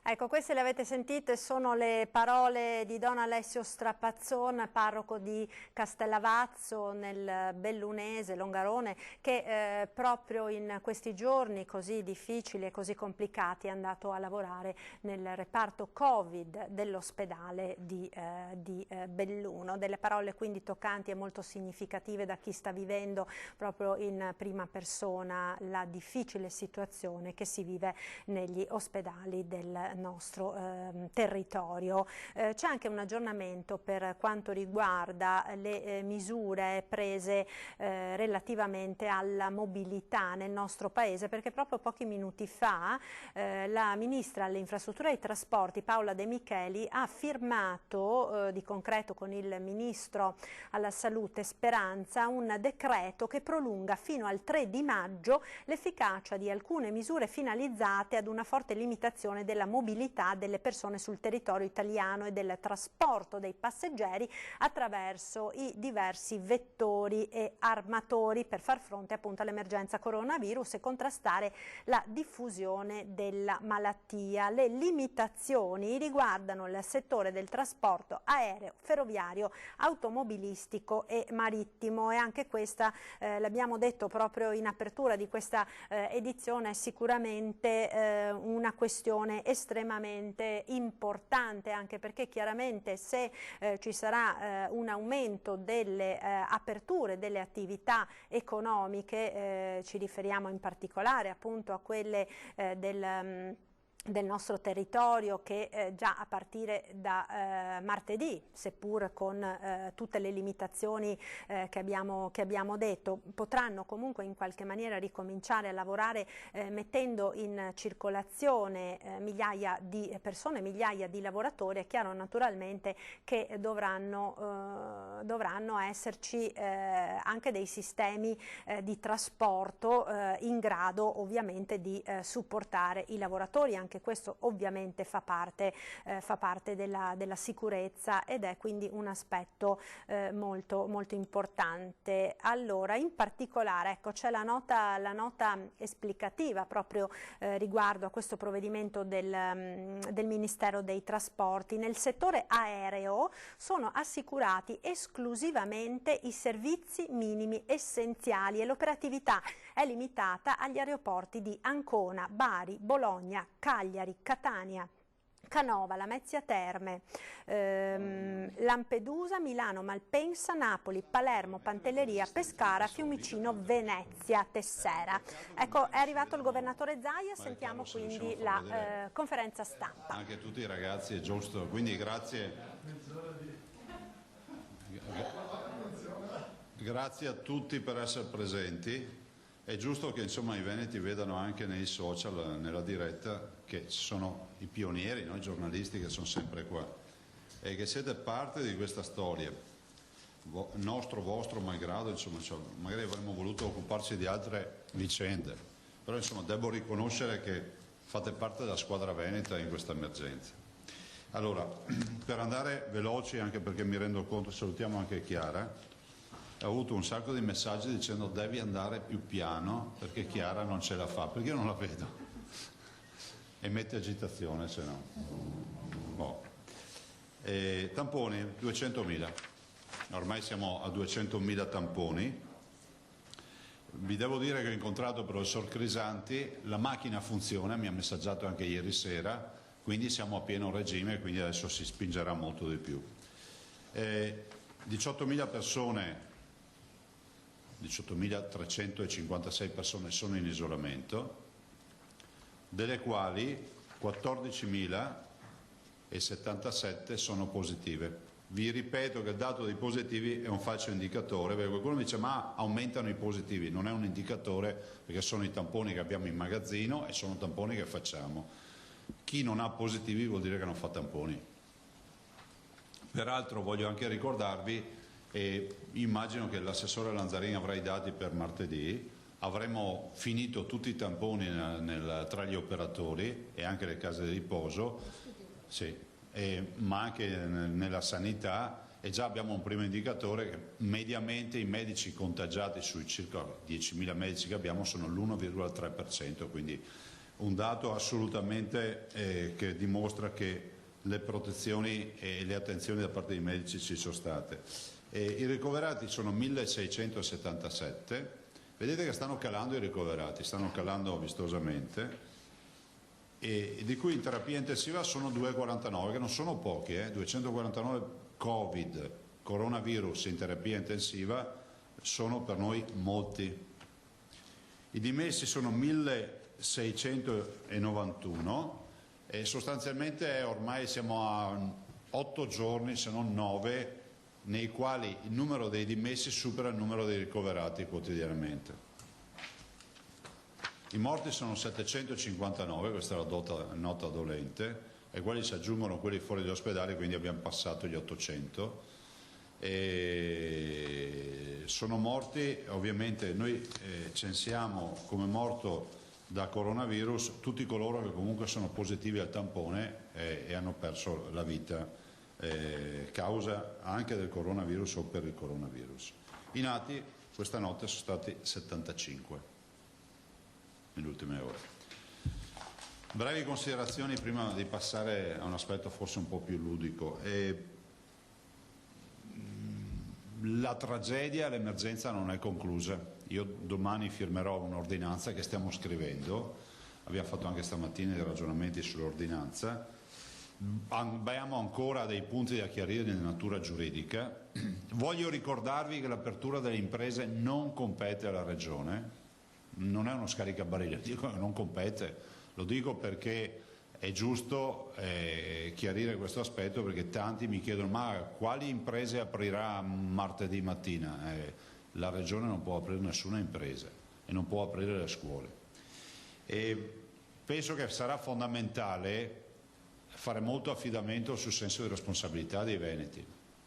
Io sono molto preoccupato del fatto che qualcuno non pensi che è già finita, e questo voglio che resti agli atti, perché in base al nostro comportamento, poi domani parleremo dell'ordinanza, io vedo subito, noi vedremo subito l'accesso in ospedale, ma peggio ancora l'accesso alle terapie intensive e alle malattie infettive. Siamo in presenza del virus, il virus non se n'è andato, modificherà radicalmente il nostro modo di vivere, torneremo alla normalità nel tempo, ci vorrà parecchio tempo, non voglio inquietare nessuno, però è pur vero che vi chiedo di non abbassare la guardia. Poi discuteremo dei 200 metri da casa, se il negozio dei fiori sarà aperto o no, se altre, però la messa in sicurezza dei cittadini viene prima di tutto. È fondamentale capire che qui non è che stiamo giocando con la vita dei cittadini e con le restrizioni, qui stiamo pensando alla vita dei cittadini. Li avete visti tutti i dati del Veneto.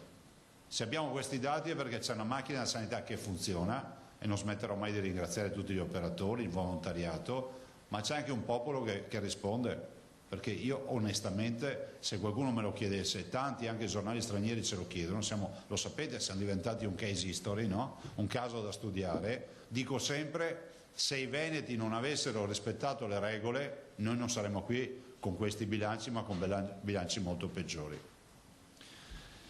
Quindi domani parleremo dell'ordinanza. Però siccome oggi è Pasqua, faccio gli auguri, li ho fatti all'inizio, li faccio a tutti veramente di cuore, vi dico attenzione di non abbassare la guardia, non abbassate la guardia, e chiedo aiuto ai ragazzi. I ragazzi sono la vera forza di questa emergenza, a loro chiedo di continuare questa battaglia, magari non gli chiederemo più di farla chiusi nella cameretta o sul terrazzino di casa, però che siano loro i nostri portabandiera della lotta contro il coronavirus. Questo lo possono fare solo i ragazzi, perché sono in rete, perché comunicano in maniera digitale, perché comunque sono nelle nostre case, nelle nostre comunità, e possono essere endemici, più del virus se vogliono. I ragazzi hanno dimostrato 1000 volte che riescono a organizzare e riempire le piazze del mondo, lo devono fare per il coronavirus. Indignatevi se qualcuno non rispetta le regole, questo lo dico ai ragazzi, che sono svegli, intelligenti e che molto spesso vengono bistrattati, no? Vengono sempre ritenuti qualcosa che diventerà cittadino. No, loro sono dei cittadini, l'hanno dimostrato in questa tragedia, perché con le restrizioni che abbiamo pensato in questo mese è venuto fuori che i ragazzi sono stati i veri eroi. Per carità, tutti noi cittadini abbiamo sofferto nel stare a casa, nel non poter più avere frequentazione e quant'altro, però i giovani hanno fatto molto di più. Detto questo, prima di passare alle domande, vi dico ancora 2 o 3 cose. Intanto i bimbi, oggi è la giornata dei bimbi, ci mandano un sacco di materiale, quindi io voglio, oggi ci sono due fratellini che si chiamano Vittoria e Mario, pensate, si chiamano, me l'ho messo nella cassetta della posta, me la sono trovata questa, dalla Pasqua fra l'altro di cognome, e guarda, ha fatto il disegno, e quindi ringraziamo, e tutti i bimbi esprimono solidarietà per i medici, per il lavoro che si fa, cioè è veramente una cosa straordinaria. Salutiamo anche Aurora, un'altra bambina, e il fratellino Pietro, e Aurora purtroppo è una bambina non fortunata che ci guarda tutti i giorni, e quindi ci tenevo a salutarla, ci ha scritto la mamma. Ecco, Edoardo di Treviso che ci manda un altro disegno.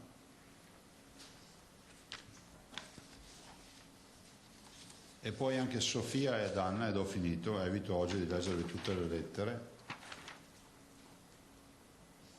E posso dire, questi ragazzi, questi bambini hanno ben chiara la situazione e ben chiare le restrizioni. Tutti dicono, questo ve lo dico perché io ho letto tutte le lettere, tutti dicono abbiamo il coronavirus, cioè parlano del coronavirus, e tutti dicono dobbiamo rispettare le regole, andrà tutto bene. Questa è la frase che ci mettono tutti i ragazzi, dobbiamo rispettare le regole, vuol dire che hanno dei genitori irresponsabili e vivono in una comunità responsabile. Non c'è un bambino che mi dice liberami, non ce n'è uno, e sono bimbi, hanno bisogno dell'erba, hanno bisogno di correre, hanno bisogno dei coetanei. Continuo a ringraziare per le donazioni, ma ve ne parlo dopo le domande, che forse è meglio, così poi chiudiamo con le donazioni. Prego, domande. Oggi no, ho avuto una critica, dicono date un microfono ai giornalisti, vogliamo sentire le domande. Ma adesso abbiamo l'ambientale. Ah, perfetto. Ma io partirei chiedendole, Presidente, su cosa state ragionando per questa nuova ordinanza, visto che delle aziende, delle scuole ha detto questa è competenza statale. Su cosa si sta concentrando l'attenzione? Ma guardate, l'attenzione si concentra sul fatto che dobbiamo far capire ai cittadini che non bisogna abbassare la guardia, far capire ai cittadini che ci sono delle regole minimali che dovremmo comunque rispettare per mesi, cercare di adottare delle misure che siano sostenibili e che siano di equilibrio. Ad oggi non vi anticipiamo niente perché stiamo facendo un approfondimento anche su una parte giuridica che vogliamo verificare per bene. E peraltro ne abbiamo discusso fino a ieri sera con l'avvocato Botteon che sta facendo delle verifiche. Ma di certo il tema è quello di non abbassare la guardia. Dopodiché tutto quello che si può concedere lo si concede, però con senso di responsabilità. Non vorrei mai che qualcuno pensasse che la partita è finita. Altro? Auguri, Presidente. Auguri. Ciao, Assessore. Vi siete sentiti col governo in queste ultime ore? No, nel senso ho sentito i ministri Speranza e Boccia, ma non ieri, l'altro ieri. Proposte dal Veneto al governo? Guardate, noi proposte, cioè diciamo che siamo sempre disponibili ad attivare sperimentazioni, ma vorrei ricordare che l'abbiamo chiesto come presidenti. Cioè nel documento ufficiale presentato dal Presidente Bonaccini noi abbiamo presentato una breve lista di attività che è da adottare, una delle quali è quella di poter coinvolgere le regioni. Io penso che dovremmo ragionare moltissimo sulla messa in sicurezza dei lavoratori e pensare che con un lockdown, attenzione che ieri è venuto fuori, forse qualcuno, non so, si è accorto che esistiamo, ma Zaia ha detto che non esiste il lockdown. Sì, non esiste il lockdown. Lockdown vuol dire chiusura totale. Non esiste più da giorni la chiusura totale, ma direi forse anche da settimane. Nel momento in cui tu introduci dei codici e quindi delle aperture per alcune aziende è finito il lockdown. Punto.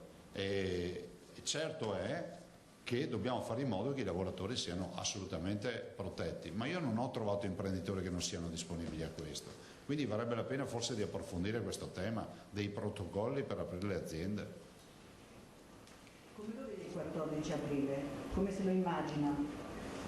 Guardate, io spero che non sia di affollamento, perché l'affollamento aumenta il contagio e quindi aumenta la diffusione del virus.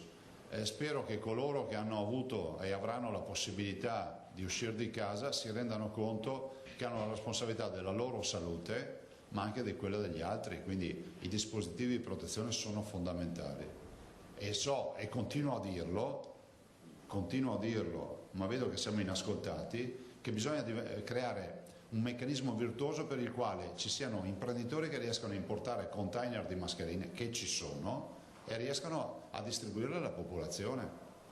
E noi ci siamo dati da fare col Fai da Te, abbiamo distribuito 8 milioni e mezzo di mascherine gratuitamente, grazie alla protezione civile, agli alpini, a tutti i volontari che ci hanno dato una mano. Siamo pronti a distribuirne ancora, però molti cittadini andrebbero volentieri in farmacia a comprarsi un pacco di mascherine piuttosto che al supermercato o quant'altro, ma la difficoltà è sdoganarle. Il governo non si è rimangiato quell'ordinanza sulle... Ancora no, mi è stato detto che la vogliono fare, questa revoca, nel momento in cui si apriranno le imprese, ma sarà troppo tardi, perché già martedì mattina se avessimo più mascherine avremmo ancora più certezza e più sicurezza. Cioè, guardate, quando tu vedi che l'1,30% dei medici in ospedale è contagiato, vuol dire che il sistema di protezione ha funzionato. È semplice, no? E siamo sul 3, mi sembra il 60 nelle malattie infettive, che vuol dire proprio il Vietnam del virus, dove abbiamo avuto gente veramente al fronte. Quindi questo vuol dire che il dispositivo non è inutile, come qualche scienziato diceva che non lo devono portare solo i sintomatici. Lo dovremmo portare tutti, abituarci a portarlo, a meno che uno non si faccia una passeggiata in campagna per i cavoli suoi, ma insomma nei negozi avete visto che noi già abbiamo prescritto nel trasporto pubblico locale, quindi è fondamentale il dispositivo. Posso? Ci sono domande? Sì, è arrivato, no, perché giustamente Domenico Basso non è qui con noi, ne fa solo una domanda. Lei pensa di fare un'ordinanza che fermi l'apertura delle librerie come ha fatto la Lombardia? Secondo lei ha un senso? Guardi, non la stiamo valutando in questo momento. Pensiamo, a parte il fatto che nel momento in cui si vanno a chiudere, giustamente sono argomentati, i dati epidemiologici della Lombardia sono diversi dai nostri, per cui non è corretto paragonarlo. Lo dico per me, non per Basso. È uno dei temi che abbiamo visto, però si capisce insomma che c'è un grande spartiacque tra aprire o non aprire su tutto, no? Di mezzo, secondo me, c'è il tema dei dispositivi per i cittadini e la messa in sicurezza. Pensate ai trasporti, no? I trasporti, i lavoratori, le masse di lavoratori che devono andare a lavorare, devono essere messi in sicurezza i trasporti. Noi già abbiamo fatto questa azione preventiva dell'obbligo della mascherina e dei guanti, però bisogna anche trovare materiale, ad esempio i guanti non se ne trovano più. Per quello che riguarda i trasporti proprio dei lavoratori che dovranno recarsi al posto di lavoro a partire da martedì, la Regione può fare qualcosa, dare anche delle indicazioni alle aziende di trasporto? Ma guardate, noi abbiamo già visto sui TPL, io ho già fatto un'ordinanza che rinnoverò, questa ve lo confermo, che nel TPL, cioè nel trasporto pubblico locale, qualsiasi tipo di trasporto pubblico locale, da quello acqueo a quello su gomma, c'è l'obbligo della mascherina e dei guanti. Questo è fondamentale per noi, sono ambienti troppo confinati i mezzi di trasporto e quindi la diffusione del virus diventa facile perché si crea un aerosol di vapore acqueo, no? Magari un aumento delle corse, perché dicevano alcuni autisti che loro devono subito avvisare la centrale se l'autobus è troppo pieno per ora che arriva il nuovo autobus, però è prevedibile questo fatto? Cioè Allora, considerate che c'è il trasporto pubblico regionale che noi controlliamo e tariamo in base alle esigenze, perché abbiamo chiuso un sacco di corse, e poi ci sono tutti i trasporti pubblici locali dei comuni sui quali bisogna ovviamente rivolgersi ai sindaci. Le scuole sono chiuse e vi dico, qualcuno si è agitato, io vi continuo a dire che secondo me riaprire le scuole è un errore, perché significa masse di ragazzi che si muovono e soprattutto ambienti confinati, perché l'aula è l'ambiente più confinato che ci sia e quindi più pericoloso. Noi non possiamo permetterci che il virus abbia un'accelerazione, una nuova accelerazione. Ancora il direttore Basso, con il decreto del governo che apre agli articoli per bambini potremmo trovarci con mercati più affollati, perché la regola vale anche per i banchi.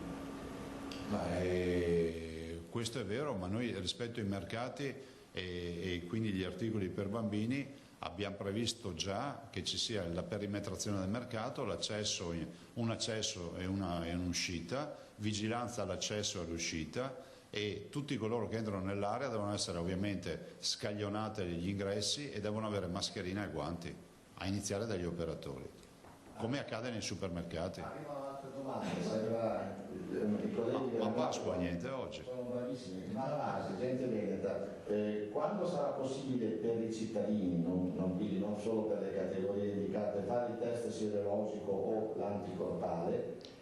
La seconda domanda, quando potrà ripartire il settore edile? Terza, come sta andando con i farmaci sperimentali? Allora, i farmaci sperimentali stanno andando bene. Siamo in attesa della fornitura da parte di Fuji di Avigan e spero che arrivi velocemente, perché noi siamo, come si può dire, ansiosi di poterlo sperimentare anche questo farmaco. Forse sono in piedi 6 o 7 sperimentazioni prima di Avigan. Funziona il farmaco per l'artrite reumatoide, funziona l'antimalarico, e oggi sappiamo anche, lo dico perché comunque il trend da questa esperienza che abbiamo fatto, questo lo dobbiamo dire, i clinici ci dicono che siamo partiti da un'esperienza zero sul coronavirus, diciamocelo fino in fondo, siamo partiti impreparati tutti, dal primo all'ultimo, e forse abbiamo anche un po' troppo coccolato l'idea di pensare che la Cina fosse talmente distante che, come è accaduto per l'aviaria, qui non ce ne saremmo neanche accorti. Ci siamo trovati davanti alla vera pandemia mondiale, cosa che non è accaduta neanche con l'aviaria. Detto questo, sembra che i cocktail di farmaci funzionino e abbiamo anche oggi lavori che partiranno importanti rispetto al fatto che sembra che la polmonite interstiziale, che è stata ritenuta la vera battaglia da fare sul campo, sia forse da mettere in secondo piano rispetto a un fatto clinico che si è osservato, ovvero le trombizzazioni, cioè che si formano trombi a livello polmonare. E quindi adesso si introduce anche il tema dell'anticoagulante, dell'eparina e così via. Senza entrare nel tecnico, vi dico insomma che siamo sul pezzo e le sperimentazioni funzionano. Funziona anche il tema di fare la somministrazione a domicilio e nelle fasi iniziali, soprattutto dell'antimalarico, perché questo dà assolutamente dei benefici sulla riduzione della sintomatologia. Per quanto riguarda i cantieri edili non compete a noi e sono aperti? Sì, codice 42, costruzione di opere di pubblica utilità, costruzione di strade e ferrovie, costruzione di opere di pubblica utilità, costruzione di altre opere di ingegneria civile, sono aperte. Dal decreto 18 ancora? Noi sì, forse è riferito a attività nel privato, probabile. È probabile che siano i piccoli cantieri edili ed anche questi sottostanno a un codice. Considerate per esempio che noi martedì mattina ripartiamo col cantiere di Treviso Cafoncello per l'ospedale, il grande ospedale che si sta facendo, quindi le notizie che abbiamo è che martedì mattina si riparte col cantiere, perché fra l'altro stiamo parlando di un'attività strettamente legata alla sanità. A chi sta tre robe, Malavasi? Niente, quando si potrà estendere anche ai cittadini normali il serologico, l'anticorpo. Ah sì, ma guardate, il tema è oggi per la validazione scientifica e per scrivere nero su bianco una diagnosi, l'unico test riconosciuto è il tampone, che è il test molecolare RNA e via. Tanto è vero che io vi parlo sempre di tamponi. Dopodiché qualcuno dice, ma la regione sbaglia perché ha detto che ha comprato 700 kit test rapidi, quelli della goccia di sangue, e 700.000. Sì. No, 700.000 kit rapidi che ci servono per un'azione di sanità pubblica, cioè si va avanti, siccome questi danno falsi negativi, cioè vuol dire che possiamo avere dei negativi che invece sono positivi, ma danno certi positivi, cos'è che si fa? Si fa il test rapido a tappeto, i positivi che becchiamo li validiamo col tampone e quindi abbiamo già una prima certezza di aver ridotto l'ambito di azione. Per quanto riguarda invece quello che effettivamente deve essere chiamato sierologico, cioè il prelievo del sangue con la ricerca della risposta anticorpale e gli anticorpi neutralizzanti, e il professor Lippi e il professor Plebani di Verona e Padova stanno lavorando, hanno già iniziato con i prelievi della settimana e vedremo cosa ne viene fuori. Insomma, la squadra è performante, il professor Crisanti sta lavorando anche lui su molti fronti, direi che noi siamo soddisfatti della squadra veneta, insomma. Posso fare una considerazione, Presidente? Prego. Buongiorno e buona Pasqua. Auguri. Grazie. Guardando i social vedo tantissimi post, vedo foto, vedo insomma l'impegno di una figura che sta emergendo in questo momento, i sindaci. Lasciamo da parte quindi le polemiche, mi sembra che lei abbia una squadra veramente importante. No, i sindaci hanno dimostrato un grande senso di responsabilità e assolutamente hanno condiviso questa sfida. Considerate che i sindaci si trovano a dover essere interlocutori diretti dei cittadini, con le ansie dei cittadini, con a volte il peso delle restrizioni che noi abbiamo imposto, per cui penso che la squadra veneta sia a 360 gradi, coinvolga assolutamente anche tutti i sindaci del Veneto. Senta Presidente, stanno iniziando ad arrivare, perché vedo sia dalla Questura di Padova che la Guardia di Finanza di Venezia i primi esiti dei controlli. Per esempio a Padova su 40 controllati è la strada che porta ai Colliugani, 11 non erano in regola, c'è chi dice che stava andando a lavorare, chi doveva buttare via la spazzatura eccetera. In spiaggia la Guardia di Finanza vedo che a Jesolo e a Chioggia ha bloccato diverse persone. Stanno facendo un bel lavoro. Sta andando come avevate previsto oppure vi aspettate? Oppure dal vostro osservatorio? Adesso onestamente io sono arrivato dal Conegliano stamattina, sarà stato anche presto, però non ho trovato una macchina in autostrada stamattina, quindi se uno doveva organizzarsi di certo non abbiamo il raccordo anulare pieno come ho visto nelle immagini di Roma. Se sono vere, devo sempre dire se sono vere quelle immagini, e no, qui c'è senso di responsabilità, c'è anche la coscienza del fatto che qui, diciamocelo chiaramente, di virus si può anche morire. E non muoiono solo gli anziani, se volete vi ridò le casistiche delle mortalità in base alle fasce d'età, e quindi capite che è inutile star lì a guardare la carta d'identità e dire ma io non sono categoria anziano. Premesso che stiamo facendo una battaglia di civiltà per tutelare la vita degli anziani. Notizie che mi arrivano, stamattina mi hanno chiamato degli amici spagnoli per gli auguri, mi dicono da loro non si ricoverano gli ottantenni. Ciò vuol dire lasciare le persone morire a casa, se è vero. Devo sempre dire se è vero. E no, ma è assolutamente, in altri paesi, anche che noi riteniamo più civili, in Nord Europa fanno delle scelte strategiche sulle fasce di età. Vi ricordo che in Veneto noi non abbiamo mai messo nelle condizioni i nostri medici, e ve lo sottolineo, di dover decidere. Ve lo ricordate che ve l'ho detto il primo giorno? La battaglia sarà persa quando mi sentirò dire da un medico che ha dovuto decidere tra un anziano o un cronico e uno che non è cronico. Noi i respiratori in una maniera o nell'altra li abbiamo recuperati. Ieri un giornalista si è meravigliato e mi ha detto: ma com'è possibile? Noi siamo andati anche a comprarceli in Svizzera i respiratori, svegliamo il nostro segreto. Siamo andati a comprarci gli respiratori in Svizzera, abbiamo avuto un sacco di guai per riuscire a far arrivare il camion, ci abbiamo messo quasi 10 giorni, ma alla fine è arrivato il camion. A forza di dai ci è arrivato il camion e ci siamo comprati in un giro solo 50 respiratori. E così si fa, perché la nostra ansia è sempre stata quella di non avere spazi in terapia intensiva. Avevamo 1600, vi ricordo che i letti infettivi li abbiamo portati a 1600 letti, però le terapie intensive sono la vera sfida. Ovvio che poi c'è la semi-intensiva eccetera, ma la terapia intensiva ragazzi, lì è una questione di vita o di morte, e soprattutto bisogna fare le robe fatte bene, quindi la programmazione ha funzionato. E lasciatemi ricordare, è un piccolo sfogo, tutte le polemiche che ci siamo beccati in questi anni. Ci hanno criticato per la ricetta elettronica. Oggi i cittadini del Veneto durante questa tragedia hanno potuto sentire il loro medico di base dire i sintomi, magari non era un coronavirus, un mal di denti. La prescrizione è non andare dal medico di base a prendersi la ricetta, ma andare direttamente in farmacia. Siamo stati i primi in Italia, ci hanno detto che eravamo pazzi qualche anno fa. Siamo stati i primi a fare il reparto di malattie infettive in tutte le sedi provinciali. Per questo si affronta sto virus. Noi ci siamo trovati preparati. È fortuna, non ve lo so dire, ma la programmazione è così. L'azienda zero. Vi ricordate quante ne abbiamo prese di parole sull'azienda zero? Noi non abbiamo 11 ULS che vanno a comprarsi le mascherine o i respiratori, ma una azienda sola, e questa è stata la nostra forza, perché abbiamo un magazzino, lì arriva tutto e da lì si distribuisce. Tutte le mattine partono 240.000 mascherine da quei magazzini e quindi abbiamo un carico e scarico, abbiamo la situazione in mano. Per questo io mi arrabbio quando uno mi dice non ho i dispositivi.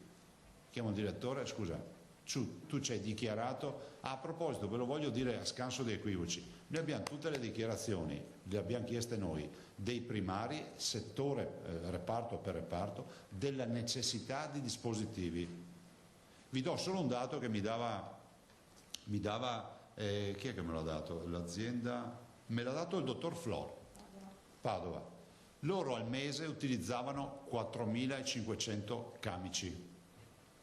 Adesso viaggiano a 45.000, una roba del genere, una roba paurosa al giorno.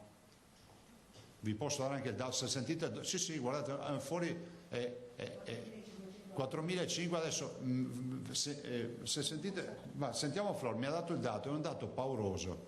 Dice, è cambiato il mondo sul fronte dei dispositivi. Dai, non eravamo abituati a entrare negli ospedali e vedere gente in mascherina, diciamocelo fino in fondo. Pensate, se era così negli ospedali, pensate in giro, nelle case di riposo. Io non sono mai entrato in una casa di riposo vedendo gente in mascherina, ma non è una colpa loro, oggi le portiamo comunemente anche noi. Diciamocelo fino in fondo, che le prime volte ci vergognavamo anche un po' a metterci la mascherina, dicevamo ma adesso è diventato un accessorio della nostra vita, no? Uno prende le chiavi di macchina e la mascherina, funziona così e funzionerà così. 950 al mese, 4.500 al giorno. Sì. Ho invertito le cifre, 950 al mese, 4.500 al giorno. È una roba paurosa. Vuol dire che in un giorno fai 9, 18, 27, 36, fai 5 mesi in un giorno. Altro? Prego, ciao, auguri. Dopo vi parlo, dopo ve lo dico. Posso fare 2 domande che sono arrivate adesso dai telespettatori? Sei all'armo solitario oggi. Ne approfitto perché allora, un'estate scusate solo che le prendo. Dunque i tanti chiedono se effettivamente le cartolerie possono aprire o solo gli ingrossi di carta, e ancora un'azienda dolciaria dice: ho tutto in regola, mascherine a distanza, non sarebbe giusto poter aprire? Sarebbe giusto, sì, cioè se è lockdown deve essere lockdown, se non è lockdown dobbiamo passare alla messa in sicurezza dei lavoratori.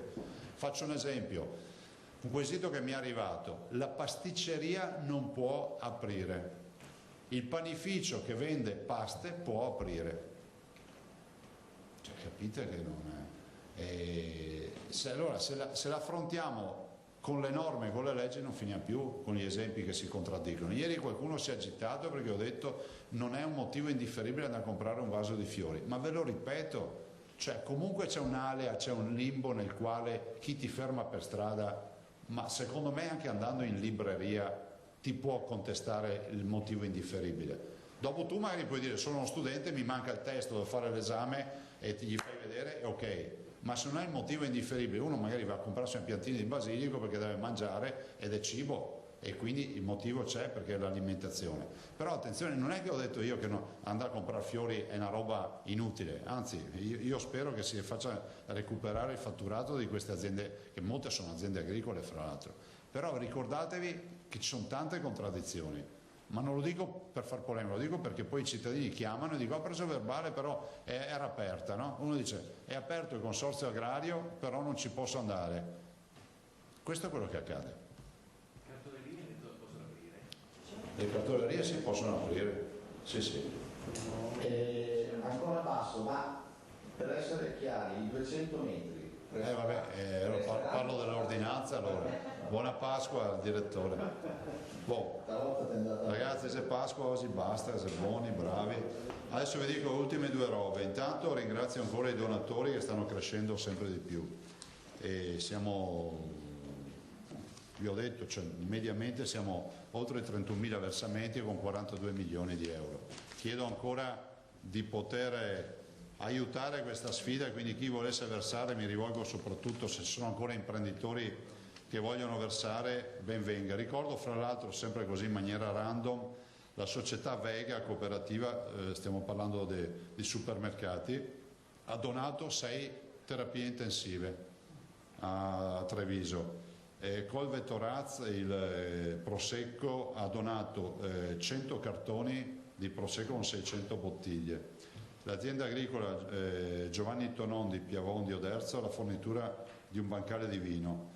E poi Giuseppe Sigurtà, voi sapete il parco Sigurtà, ha offerto la donazione di 1000 biglietti di ingresso gratuito al parco Giardino, che ovviamente distribuiremo al mondo della sanità, e quindi hanno 1000 pacchetti vacanza nei campeggi del Veneto, in più questo. E poi un saluto e gli auguri ai ragazzi, una bella associazione di disabili della Tribù, sono dei ragazzi che conosciamo e ci hanno contattato, li vogliamo salutare, e loro purtroppo sono rinchiusi, e questa è un'associazione che fa molte attività all'aperto, tra i quali anche fa rappresentazioni teatrali con questi ragazzi, quindi hanno bisogno di spazi, di movimento e quant'altro, e capiamo il loro sacrificio. Allora, l'uovo, dove c'è l'uovo? Siete stati bravi, però siccome vogliamo fare una bella donazione bisogna fare un po' di più. Siamo già arrivati a 12.000 euro,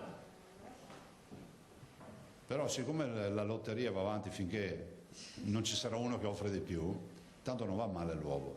Insomma, questo è un atto di solidarietà, lo vogliamo dedicare a chi sta male, socialmente male, che ha bisogno di aiuto. È un uovo che mi hanno regalato e l'ho voluto, poi vi dirò anche chi me l'ha regalato, e gli ho chiesto: non ti offendi se vedo di valorizzarlo il tuo uovo? Mi ha detto: ma figurati. E quindi c'è anche la sorpresa, c'è tutto dentro. E faccio appello insomma a qualche squadra di calcio, non so, gruppo di amici, motociclisti, qualcuno, non lo so, qualche imprenditore illuminato che magari vuol fare questa grande donazione di solidarietà. Sarà l'uovo più caro del mondo, questo è poco ma sicuro, però insomma siamo arrivati a 12.000 euro, che è già una bella cifra, e il numero funziona, è 041 279 2863, funzionato ieri, funziona oggi e anche domani, a qualsiasi ora potete chiamare e ci sarà una persona che risponde e raccoglie le offerte. Grazie di tutto. Ultima roba, c'è un uovo che ci hanno donato, lo spacco qua davanti a voi e mi hanno detto c'è anche i soldi dentro. Ah, mi ha detto vassoio con guanti. No, facciamo rompere a lei l'uovo. Sì, no, lo romperemo senza sto po'. Dove sei?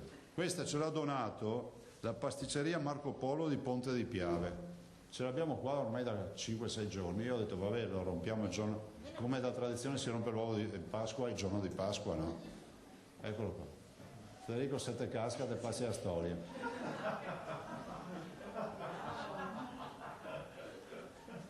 Chi è che lo rompe? Dai, vai. Facciamo rompere l'assessore. Ma da un colpo via. Beh, io non conosco questi signori, però insomma, hanno regalato questo uovo e siccome ci sono i soldi è meglio farlo in pubblico.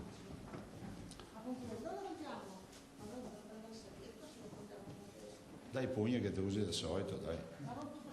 No, fa un buco e via, spacca tutto. Dai, una smartellata sulla testa, sopra in cima, forte. Vabbè, spaccalo di più. Cava via. Grazie. È cioccolata anche questa?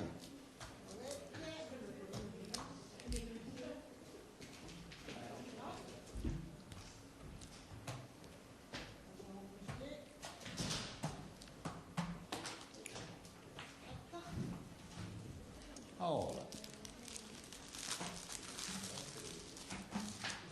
L'uovo è per i giornalisti ovviamente.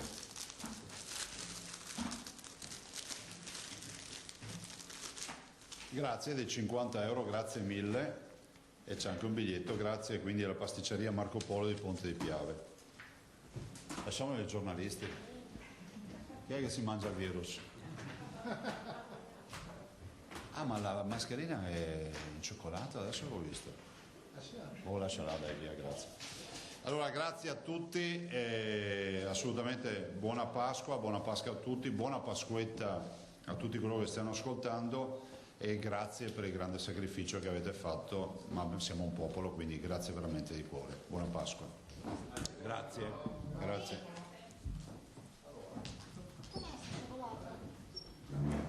Ecco, allora avete visto la conferenza stampa, il consueto punto stampa del governatore Luca Zaia che si è concluso insomma con la rottura di questo uovo di Pasqua donato da una pasticceria. Sono molti messaggi di auguri, abbiamo visto che arrivano un po' da tutte le parti, da tutti gli enti, le persone che si trovano coinvolte in prima persona a gestire e ad affrontare questa emergenza. Tra i tanti vediamo quello che ci è arrivato, il video che ci è arrivato dalla Protezione Civile di Vicenza, un video di auguri, vediamolo insieme. Un esercito silenzioso di volontari è impegnato in prima linea, nell'assistenza alle persone più vulnerabili. Gesti di solidarietà che non hanno prezzo, soprattutto in un momento difficile come questo. A queste persone che stanno mettendo il loro coraggio al servizio della comunità va un ringraziamento speciale.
in questo momento, nel quale stiamo apprezzando la bellezza dei piccoli gesti quotidiani. Noi volontari della provincia di Vicenza vi siamo vicini con energia e speranza, anche nella lontananza. Richiestaci durante questa emergenza, affinché distanza sia solo una parola e non parte della nostra vita.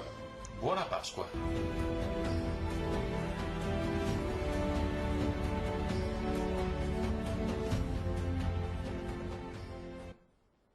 Ecco, questo quindi il videomessaggio di auguri della Protezione Civile di Vicenza. Noi ora torniamo a Marghera perché abbiamo un messaggio di auguri pasquali per voi telespettatori da parte del Presidente della Regione Zaia. Sentiamolo insieme.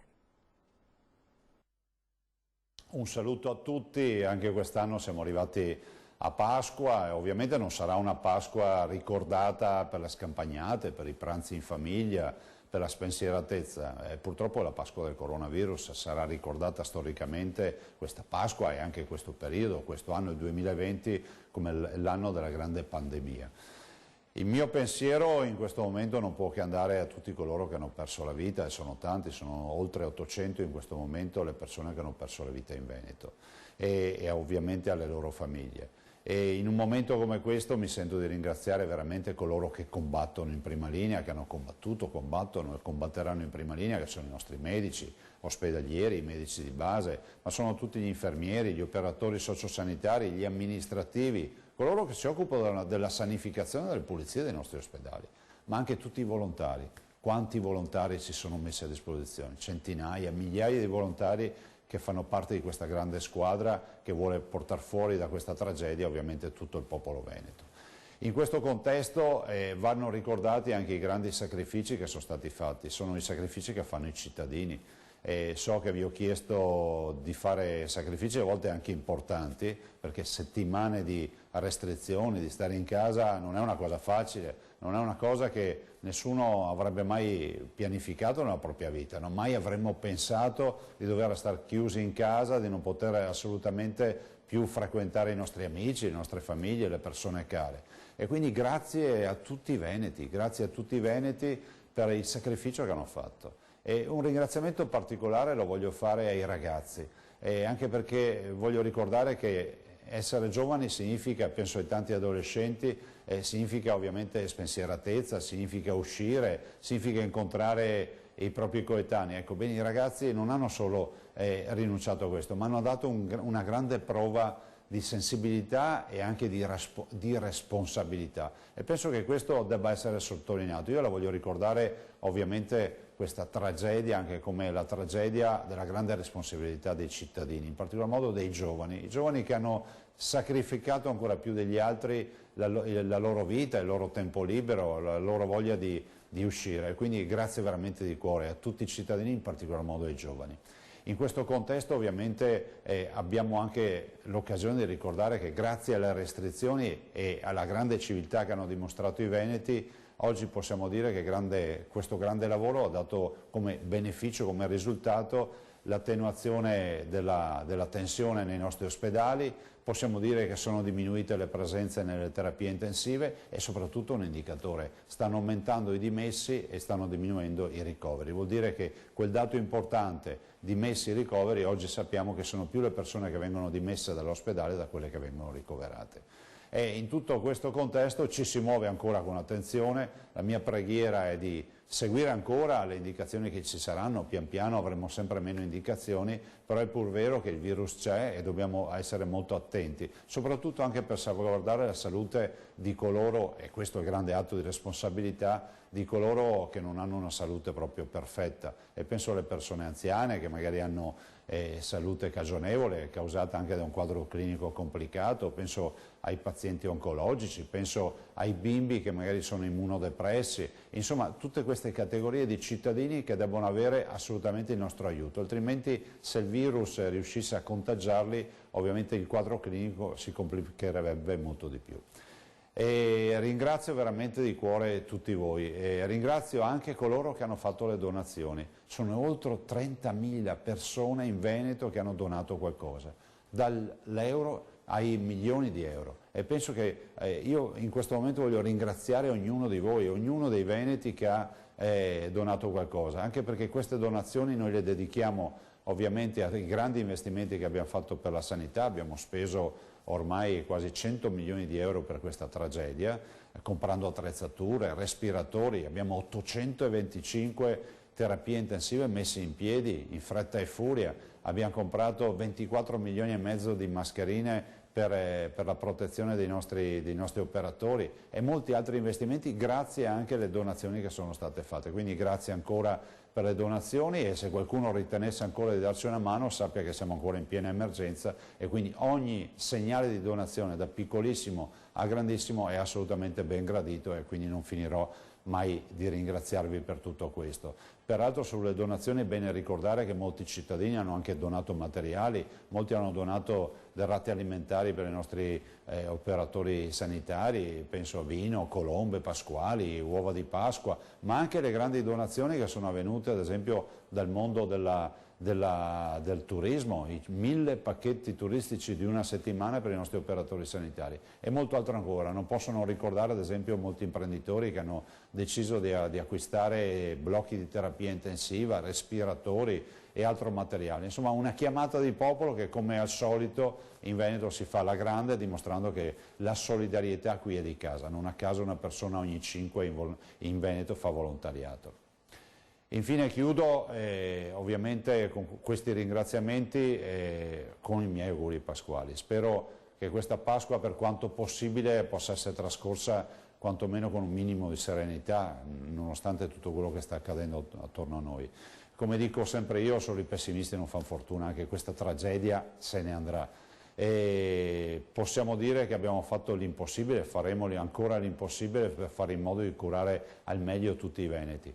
Il nostro sistema sanitario ha dimostrato assolutamente di reggere bene, il nostro sistema sanitario ha gestito tutta questa tragedia nell'ambito del pubblico, quindi con i nostri 68 ospedali, con tutto quello che sono i nostri uomini e donne della sanità, e per cui io penso che non sarà una grande Pasqua, questo è certo, però dobbiamo guardare al futuro con positività. Dopo la pioggia viene sempre sereno, per cui auguro a tutti veramente una buona Pasqua e una buona Pasquetta.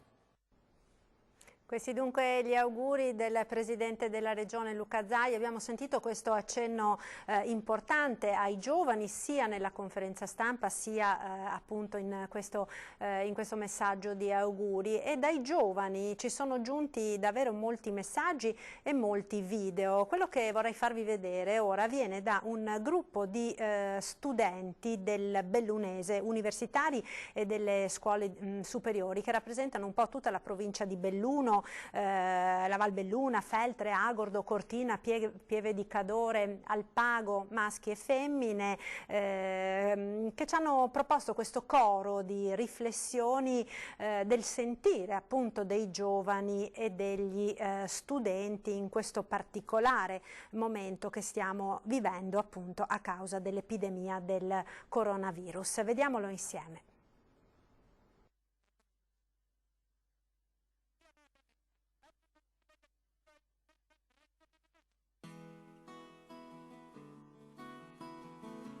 La mia vita in queste settimane, come quella di tutti, è stata stravolta dalle misure di contenimento di questo terribile virus, e penso che quando torneremo alla normalità questa esperienza ci potrà insegnare molto, soprattutto ad apprezzare le piccole cose quotidiane.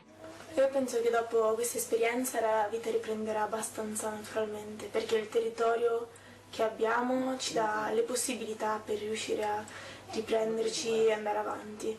Ci sarà un forte rallentamento dell'economia mondiale e per far fronte a questa crisi saranno necessarie tantissime risorse ed una strategia comune europea che vede un sostanziale accordo tra tutti gli Stati membri. Questo periodo in cui ci siamo visti nudi, limitati nelle nostre relazioni sociali, ci insegni a guardare con più empatia chi è limitato a causa della disabilità o dell'emarginazione. In questo periodo un ruolo importante ce l'ha il territorio, in quanto è il collante che tiene unite imprese, persone e conoscenze, e dove da esso emergono i mezzi e le opportunità per lo sviluppo e per la crescita. e penso che un'esperienza come questa ci possa insegnare la responsabilità che ha ognuno di noi a livello sociale. Credo che per uscirne sarà necessario che chiunque ritrovi dentro di sé un certo livello di autocritica, cosa posso migliorare io in quello che faccio, e allo stesso tempo fiducia nel fatto che anche gli altri si prendano carico di questa responsabilità. Quindi spero che gli italiani ritrovino quel senso di unione che purtroppo a volte viene meno. Perché se perde uno, perdiamo tutti, e se vinciamo, vinciamo solo insieme.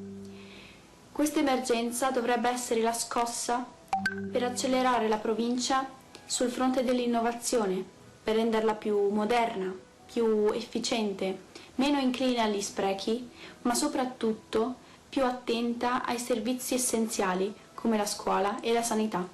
Arriva adesso il momento di cambiare finalmente il mondo. Adesso noi giovani siamo davvero il futuro e lo saremo solamente nel momento in cui vorremmo davvero esserlo. La provincia ci può aiutare un sacco, ci può aiutare ad essere cittadini informati, per compiere scelte libere, ma non solamente in un momento di pandemia, ma tutti i giorni.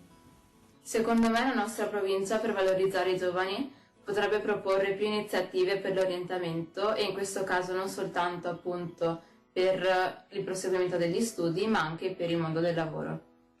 Per quanto riguarda la scuola online, io sarei d'accordo anche per tutte quelle persone che hanno delle disabilità o altre problematiche che, visto che Belluno non è molto accessibile, potrebbero usufruirne anche loro. Per quanto riguarda la mia esperienza personale con il mondo scolastico, le lezioni online si sono rivelate certamente fattibili ed è senz'altro più agevole usare il computer per prendere appunti. Personalmente però trovo molto più difficile tenermi al passo fra orari che cambiano ogni settimana. Si dovrebbe semplicemente organizzare tutto in maniera unificata sia per le lezioni che per le risorse e per le comunicazioni. La scuola online non potrà mai essere la scuola del futuro, o meglio, non da sola. Dovrà essere implementata da un altro tipo di fattore. Ed il fattore è quello umano, quello personale, è la connessione che si crea tra studente ed insegnante. Abbiamo sempre pensato che tramite smartphone e social si potessero surrogare le relazioni. L'epidemia ci ha condannato ad utilizzare solamente questi strumenti per rimanere in contatto con qualcuno che magari abita a soli pochi metri da noi. Oggi ci manca sempre di più un abbraccio, un bacio, una stretta di mano, un caffè o una birra con gli amici. Questa esperienza ci può insegnare l'importanza del rispetto delle leggi e dei decreti, ma anche quanto noi siamo responsabili con le nostre azioni, con i nostri gesti, di influenzare la vita degli altri. Stiamo imparando a dare importanza anche alle piccole cose, le cose che prima davamo per scontate. Ecco, un appello alla nostra responsabilità. È necessario che tutti noi nel nostro piccolo rispettiamo le regole per poter uscire domani. Però questa quarantena mi ha dato la possibilità di passare molto più tempo con me stesso da solo e con la mia famiglia. Questo è un valore da non sottovalutare. Quello che so per certo è che questa situazione è temporanea e che passerà e che quindi bisogna solo avere pazienza, molta pazienza.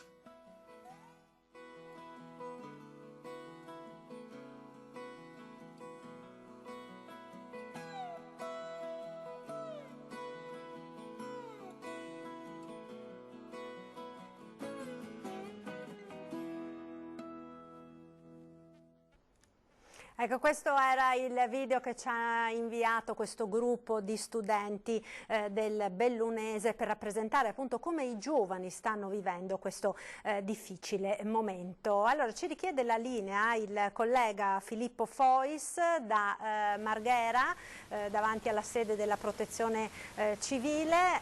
Eccoci, siete di nuovo in diretta. Filippo? Avete mangiato l'uovo? Eccoci. Dunque avete sentito il Presidente, ma giusto proprio un pezzo piccolissimo. Poi ci siamo subito preparati per arrivare ad essere pronti alla diretta. Io però vorrei, devo dire che forse la cosa veramente più importante, quella che bisogna, che non ci si stanca mai di ripetere, il Presidente Zaia l'ha detto, è molto preoccupato che ci sia un rilassamento generale. Il fatto che da martedì riprenda l'attività di alcune attività economiche e imprenditoriali non deve far pensare che l'emergenza coronavirus sia cessata. Il virus, ha detto, è ancora in mezzo a noi. Stanno fortunatamente, grazie allo sforzo che è stato intrapreso in queste settimane, calando le terapie intensive, ma questo non vuol dire assolutamente che si debba abbassare la guardia. Ci sarà una fase di transizione, che peraltro non è ancora iniziata, che si preannuncia lunghissima, per cui da domani, anzi da dopodomani, quando per esempio qui a Venezia aprirà Fincantieri e altre aziende, non bisogna pensare assolutamente che sia finito, insomma, che si possa tornare a una normalità che sicuramente non ci sarà, almeno come l'abbiamo conosciuta. Filippo, c'è qualche problema nell'audio? Io direi interrompiamo un attimo solo il collegamento, se volete intanto controllare, forse nel microfono c'è qualcosa, si sente uno scroscio nell'audio. Stavamo proprio provando, non so se mi sentite meglio adesso. Sì, mi sembra di sì, un po' meglio. Fatemi un cenno dalla regia per l'audio che va in onda. Roberto? Possiamo andare? Sì, ok, possiamo andare. Dunque, vai Filippo, scusa. Noi siamo qui, eccoci, perfetto, l'audio va bene. Niente, stavamo ricordando il fatto, non so quanto abbiate sentito o inteso quello che stavo dicendo, che il Presidente Zaia si è detto molto preoccupato che ci sia un generale rilassamento adesso che i dati delle terapie intensive sono in calo. Il virus, ha detto, è ancora tra noi, non possiamo assolutamente abbassare la guardia, appena un ritorno alla situazione in cui ci trovavamo un mesetto fa.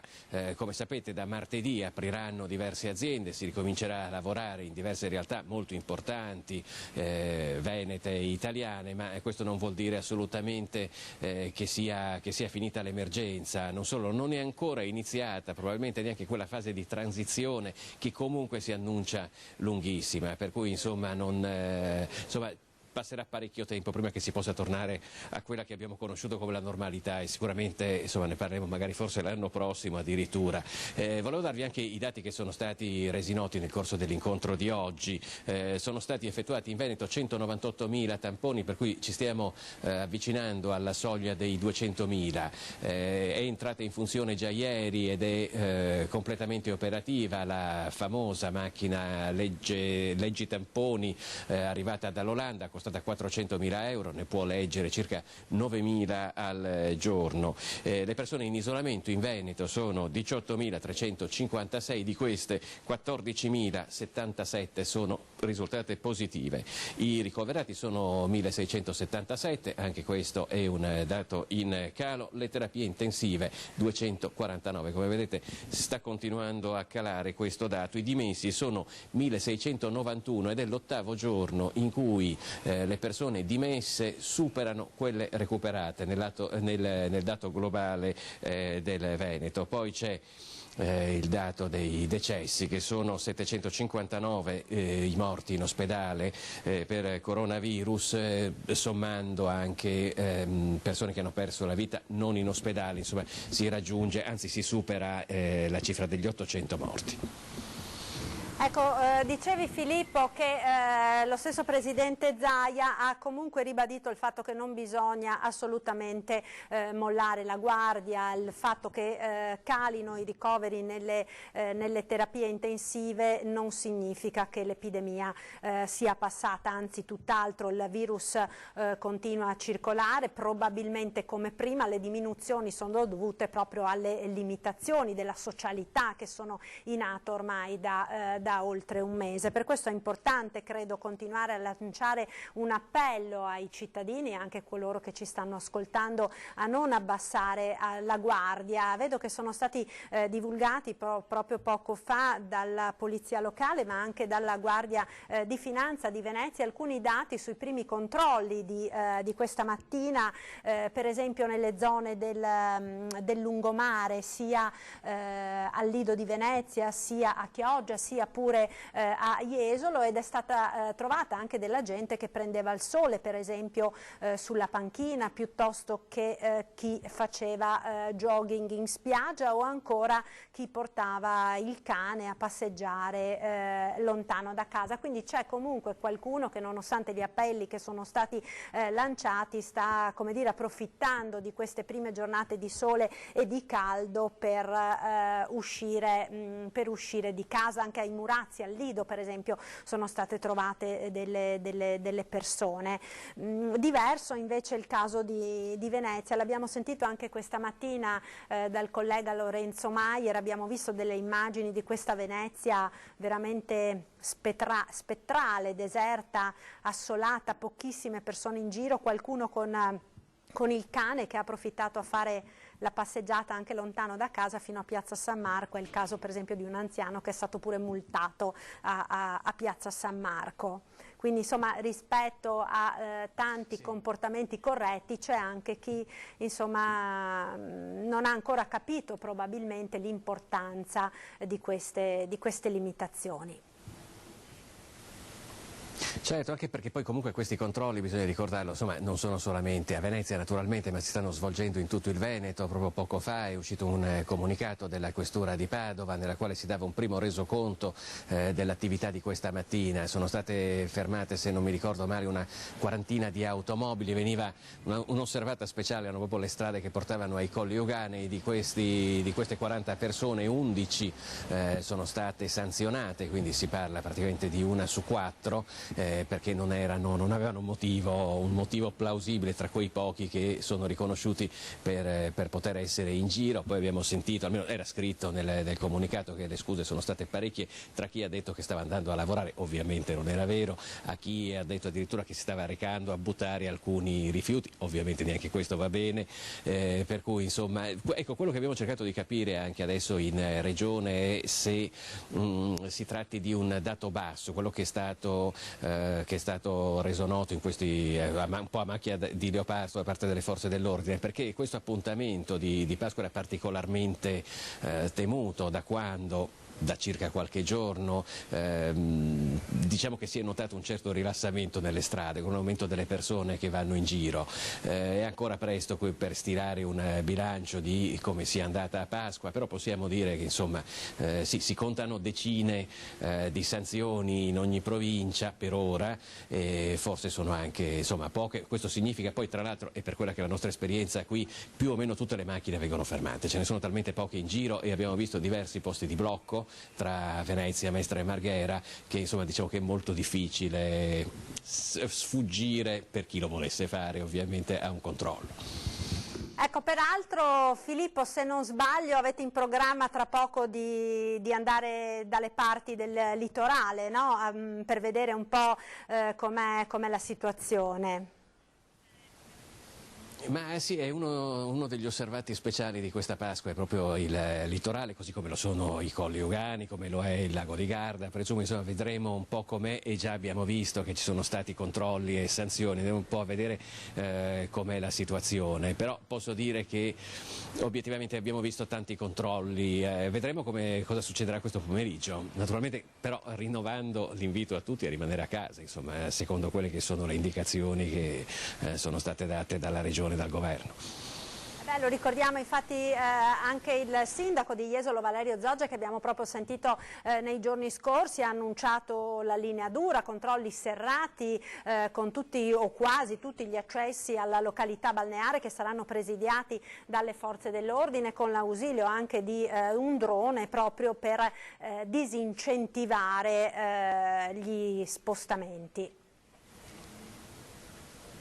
Sì, e qua bisogna forse ribadire un concetto che probabilmente non è chiaro a tutti, perché quando si sta iniziando a parlare di aperture, si parla di determinate realtà lavorative, non si parla di un allentamento delle limitazioni allo spostamento che sono in vigore da circa un mese. Di quelle si inizierà a parlare molto tardi, se ne parlerà probabilmente all'inizio di maggio o comunque a partire da metà maggio, per cui quando adesso si inizia a ragionare di una rimessa in moto verso la normalità, lo si sta facendo per quello che riguarda il lavoro, l'economia, non ancora per quello che riguarda gli spostamenti personali. Lo vedete che le scuole sono chiuse, probabilmente lo rimarranno fino alla fine dell'anno, molti negozi devono ancora rimanere chiusi, per cui ecco, non bisogna confondersi e prendere questi ragionamenti che si stanno facendo e che saranno probabilmente contenuti anche nell'ordinanza maggioranza della regione che verrà resa nota domani, con un cambiamento di quelle che sono le nostre abitudini, cioè le abitudini di tutti noi quando non abbiamo esigenze lavorative, di salute, oppure non dobbiamo andare a fare la spesa, ecco. Certo, allora sappiamo che tu abiti a Venezia, centro storico. Filippo, due parole su questa città.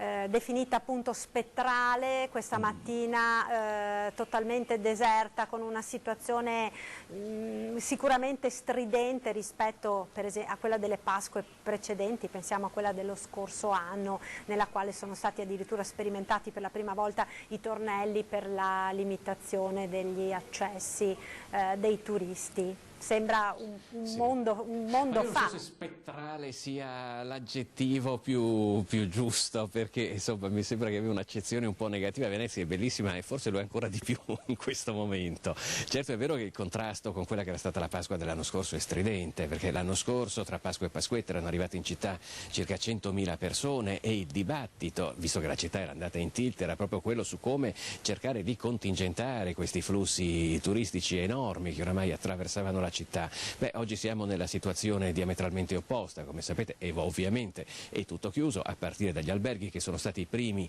a risentire del coronavirus in un contesto che era stato già provato dalle acque alte di novembre. Dal momento in cui sono arrivate le prime notizie di casi di positività al coronavirus in Italia, erano iniziati a piovere le disdette negli alberghi, che già lamentavano quindi un calo prima che si arrivasse al lockdown, per cui oggi la situazione è diametralmente opposta. Rispetto a come contingentare i flussi turistici si sta pensando a come poterli riportare, ma proprio ieri per esempio il presidente della Confindustria di Venezia, Marinesi, ha detto che secondo quelle che sono le loro previsioni non si potrà parlare di una ripresa dalla crisi prima del marzo-aprile del 2021, quindi c'è un anno davanti ancora da attraversare.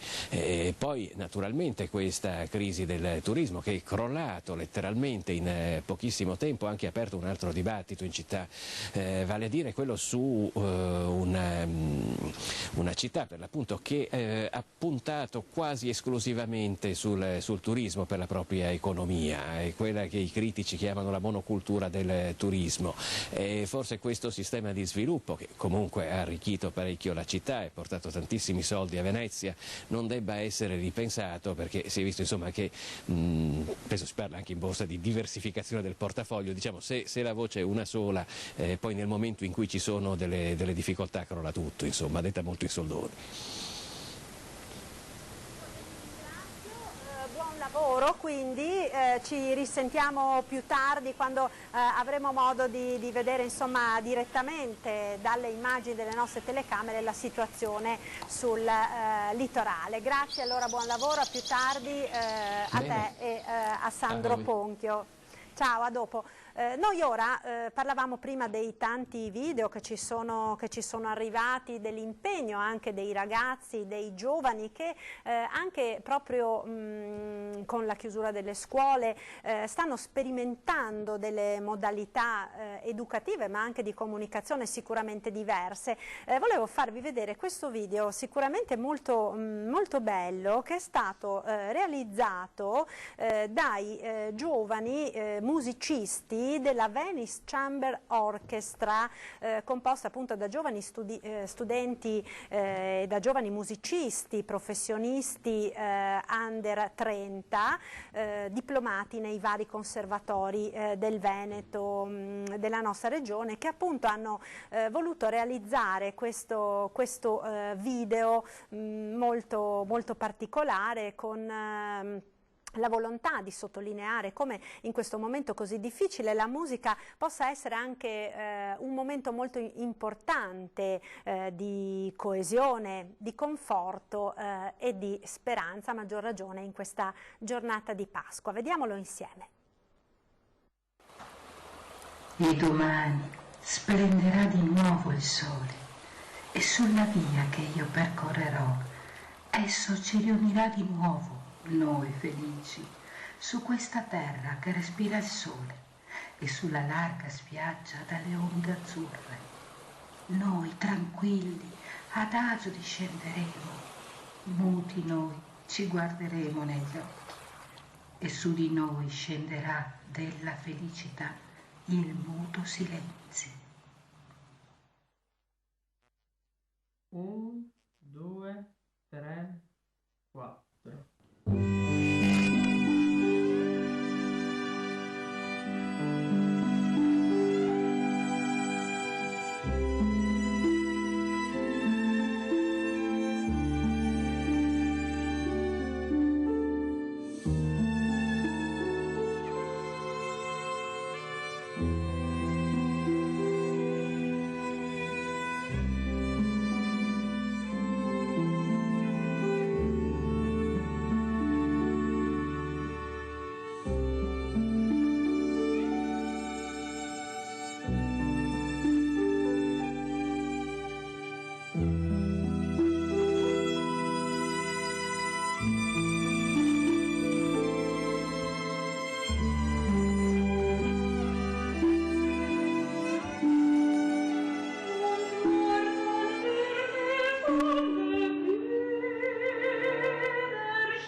Ecco, avete visto il video della Venice Chamber Orchestra realizzato appunto da questi giovani musicisti professionisti diplomati nei vari conservatori del Veneto, che hanno appunto voluto lanciare questo messaggio di come la musica possa essere in questo momento così difficile uno strumento di coesione e di speranza. Noi ora ci fermiamo per qualche istante di pubblicità, linea alla regia, subito dopo torniamo in onda con questa lunga diretta del giorno pasquale. A tra poco.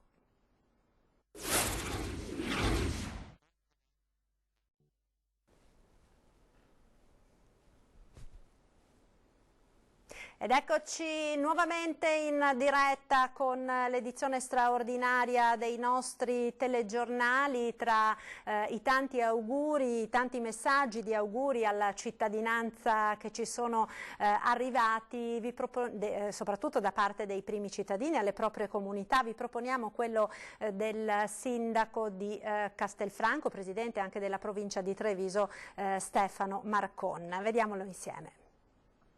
Buona Pasqua, un augurio di buona Pasqua a tutti voi cittadini di Castelfranco Veneto. Una Pasqua strana, una Pasqua diversa, una Pasqua che ci vede chiamati a fare la nostra parte per vincere questa guerra Le guerre si vincono con la somma di battaglie e le battaglie quotidiane oggi dicono che come stiamo lavorando paga, nel senso che i numeri stanno calando.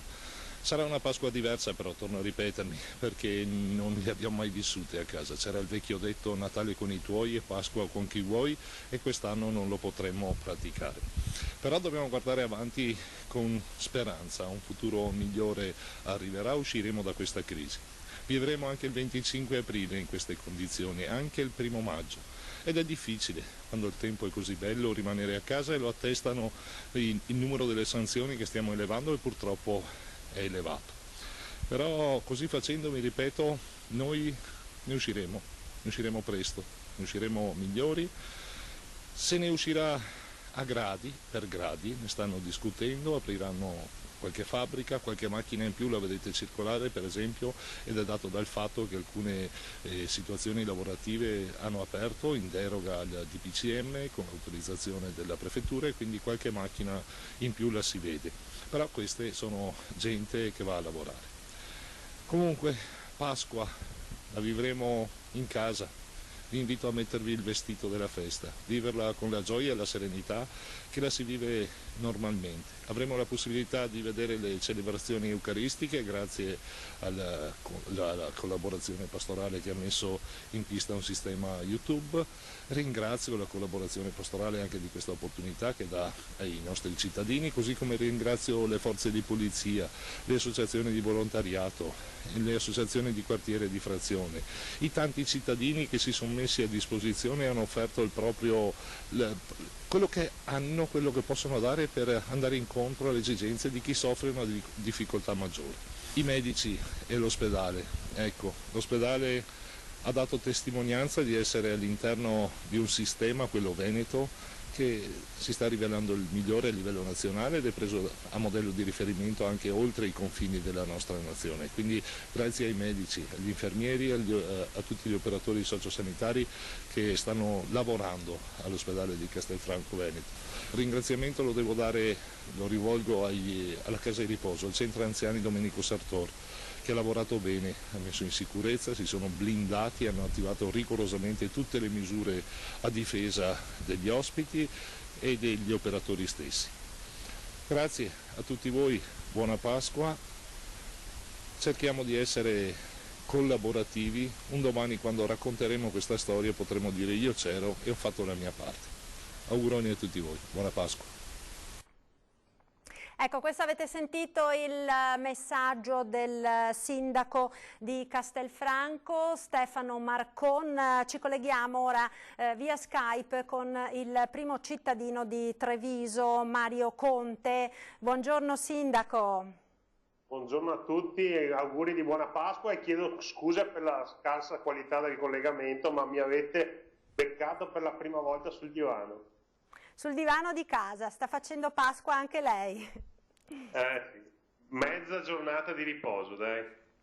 Come sta passando questa giornata di Pasqua intanto, sindaco? L'abbiamo visto insomma nel corso di questa edizione speciale, l'abbiamo sentito dai vari collegamenti, è una Pasqua diversa, una Pasqua sicuramente diversa, ma sicuramente anche in solitudine per molte persone, quindi il pensiero di tutti va soprattutto a coloro che sono da soli, a coloro che stanno lavorando nelle corsie degli ospedali piuttosto che nelle case di riposo, ma anche a tutte quelle persone magari che sono in isolamento a causa del coronavirus, a casa, in isolamento domiciliare, e a tutti coloro che non possono riabbracciare i propri cari, la propria famiglia. Ce la ricorderemo insomma sicuramente questa Pasqua del 2020. Sicuramente è una Pasqua strana, diversa, forse per certi aspetti sicuramente anche brutta, però ci deve far riflettere. Io mi unisco agli auguri che tutti stanno facendo a coloro che stanno lavorando in prima linea, non solo oggi ma da più di un mese negli ospedali. Un abbraccio ovviamente va alle persone che stanno soffrendo in questo momento, ai familiari delle persone che non ci sono più, a voi giornalisti che state facendo qualcosa di davvero straordinario per portare all'interno delle nostre famiglie, delle nostre abitazioni l'informazione quella corretta, necessaria per riuscire ad affrontare nel migliore dei modi questa emergenza. Consentitemi un abbraccio anche a tutti i sindaci, a tutti quegli amministratori che stanno facendo gli equilibristi tra la paura, le preoccupazioni, la speranza delle proprie comunità, che devono sostenere il peso del dramma, dei bilanci familiari, aziendali, comunali, e allo stesso tempo però trasmettere fiducia e voglia di ripartire, di rialzarsi. Quindi un ruolo che è davvero complicato. Abbiamo la fortuna di svolgere questo ruolo in Veneto, dove le cose stanno andando anche abbastanza bene, grazie alla grande professionalità messa in campo dalla Regione, dal governatore Luca Zaia, dalla Protezione Civile, dalla Sanità Veneta. Quindi siamo anche fortunati, ma il nostro pensiero va anche a tutti quei sindaci, quei cittadini che sono di là del confine del Veneto, ma in Lombardia, e stanno soffrendo davvero tanto, forse anche molto più di noi, quindi una Pasqua complicata. Io ringrazio il Vescovo Michele che questa mattina ci ha coinvolto nella celebrazione della Santa Pasqua, invitandoci unitamente al prefetto Laganà proprio per rappresentare la comunità, i sindaci, ed è stato un momento davvero forte all'interno di un duomo deserto, quindi una situazione strana ma con una valenza morale ed emozionale davvero forte. Ecco, Sindaco, volevo chiederle, più volte insomma lei l'ha annunciato nei giorni scorsi, abbiamo sentito e intervistato il comandante della polizia locale Gallo sui controlli che verranno effettuati, che sono in corso e che verranno effettuati anche nella giornata di domani su tutto il territorio per disincentivare insomma le persone a uscire di casa. Purtroppo c'è il sole e l'abbiamo già detto più volte, una situazione climatica che in altri momenti sarebbe stata accolta a braccia aperte per la Pasqua, in questa circostanza purtroppo invoglia le persone ad uscire di casa. Al momento ha avuto modo di sentire i vigili urbani, di capire un po' come sta andando, se i trevigiani si stanno comportando come da indicazioni? Sì, finita la cerimonia di questa mattina sono andato presso il comando della polizia locale a fare gli auguri e a ringraziare tutti gli agenti di polizia locale che proprio in queste ore stanno lavorando. C'è da dire che la situazione è assolutamente sotto controllo, e questo per merito della grande civiltà, grande senso di responsabilità dei nostri concittadini, che sono sicuro non mi deluderanno nemmeno domani. Siamo tutti consapevoli che siamo stati chiamati a fare dei sacrifici enormi sotto tutti i punti di vista. Io sono il primo che domani mattina vorrei partire con lo zaino e fermarmi in cima alla Marmolada piuttosto che in cima al Grappa o al Monte Tomba, ma me ne starò a casa e andrò invece a supportare la polizia locale nei controlli. Quindi facciamo un altro piccolo sacrificio, i risultati stanno cominciando ad essere anche abbastanza positivi, l'emergenza non è finita, quindi non è giustificato un abbassamento della guardia, e soprattutto non buttiamo a mare i sacrifici e il grande lavoro fatto in più di un mese semplicemente perché non sappiamo rinunciare a una giornata di festa in compagnia. È una festa che è solo rinviata. Se tutti ci comportiamo bene, appena possibile faremo una grande festa tutti insieme. Però domani siamo chiamati ancora ad assumere un atteggiamento di responsabilità e a rimanere a casa. Ecco Sindaco, le misure che il Comune di Treviso, che lei nello specifico insomma, ha voluto prendere per la limitazione del virus sono state giudicate da alcuni particolarmente rigide, tipo l'obbligo della mascherina anche per uscire di casa, non solo per entrare nei supermercati o nei negozi insomma, aperti di generi alimentari. Ora sembra che questa strategia, diciamo, made in Treviso si stia sempre più allargando e sia come dire prossimamente estesa probabilmente al resto del Veneto, forse al resto d'Italia, in vista di una graduale e lenta ripresa delle attività. Ma guardate, Treviso si è sempre allineata alle disposizioni regionali e ministeriali. C'è stato nell'ultima settimana una fase dove abbiamo rilevato che i cittadini stavano un po' bollando la presa a causa del bel tempo, a causa della stanchezza di rimanere a casa, e quindi abbiamo visto che piano piano si stava tendendo a rilassarsi un po' troppo e sottovalutando quelle che erano delle prescrizioni importanti, tra cui la mascherina che io ormai porto sempre con me. Quindi l'idea di dare un messaggio proprio morale, psicologico: l'emergenza non è finita, indossare una mascherina non ci costa niente, ma è una grande protezione. E quindi io l'appello che continuo a fare è quello di lavarsi tanto le mani e di indossare la mascherina, perché anche negli ambienti, seppur all'aperto, che noi frequentiamo, potrebbe esserci la presenza del virus, perché magari pochi secondi prima qualcun altro è passato tossendo, starnutendo. Quindi io credo che sia una precauzione che davvero ci chiama a poco sacrificio, ma che ha dei risultati assolutamente importanti. Treviso, se vengo criticato perché è troppo rigido in un'emergenza sanitaria, francamente sono contento di questo. Ecco Sindaco, un'altra domanda relativamente alla diffusione dell'epidemia sul nostro territorio, perché nelle ultime ore il direttore generale dell'ULSS della Marca Trevigiana, il dottor Benazzi, ha diffuso anche i dati relativi alla diffusione delle fasce d'età delle persone appunto che sono state colpite dal virus nel nostro territorio, e si è notato appunto nell'ultimo periodo un notevole abbassamento dell'età delle persone contagiate, tant'è che la fascia più colpita è quella tra i 45 e i 60 anni, ragionando insomma in numeri assoluti di contagio. È chiaro quindi che questo è un chiaro segnale a non mollare la guardia, perché anche insomma se si indossa la mascherina non è che questo debba, come dire, indurre anche a essere un po' troppo ottimisti o a ritenersi immuni dal contagio. Bisogna continuare a stare molto attenti.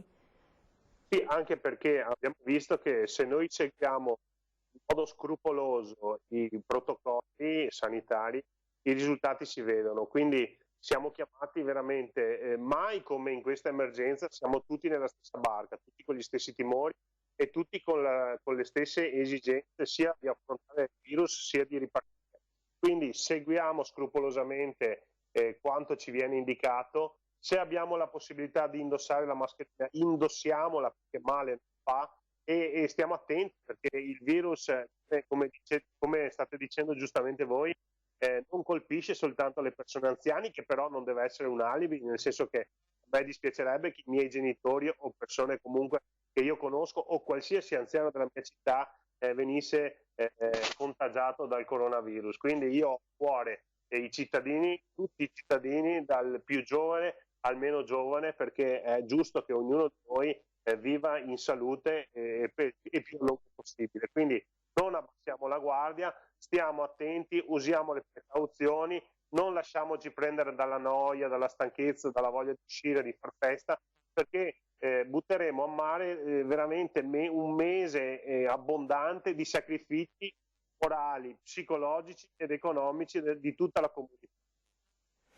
Ecco, un'ultima parola per gli anziani, appunto ne parlava lei poco fa, molti sono a casa e ovviamente non possono trascorrere la Pasqua magari con i figli o con i nipoti che non abitano con loro, altri sono in casa di riposo e vivono una situazione di solitudine ugualmente angosciante, proprio perché lo sappiamo, per giuste ragioni di cautela sono state sospese le visite e tutti i contatti con l'esterno. Sappiamo che lei ieri ha avuto modo di visitare le strutture per anziani del comune. Che cosa le dicono i nostri nonni? Ci tengo a precisare che non ho visitato le strutture, ma mi sono soltanto affacciato all'ingresso, perché seguiamo scrupolosamente con tutte le misure di cautela, certo, sì, certo. Assolutamente, ma da questo punto di vista ringrazio l'ISRA, ringrazio tutte le case di riposo del comune di Treviso, perché stanno facendo un lavoro davvero eccezionale di tutela dei nostri anziani. Oggi non andare a trovare i nostri cari deve essere visto come un gesto d'amore nei loro confronti, perché significa salvargli la vita e salvare la vita di tutte le altre persone che gli stanno attorno. Credo che abbiamo la fortuna di avere, per l'ennesima volta lo stanno dimostrando, delle eccellenze del nostro territorio, composto da uomini e donne che stanno facendo qualcosa di straordinario a tutela di quel patrimonio storico-culturale che sono i nostri anziani.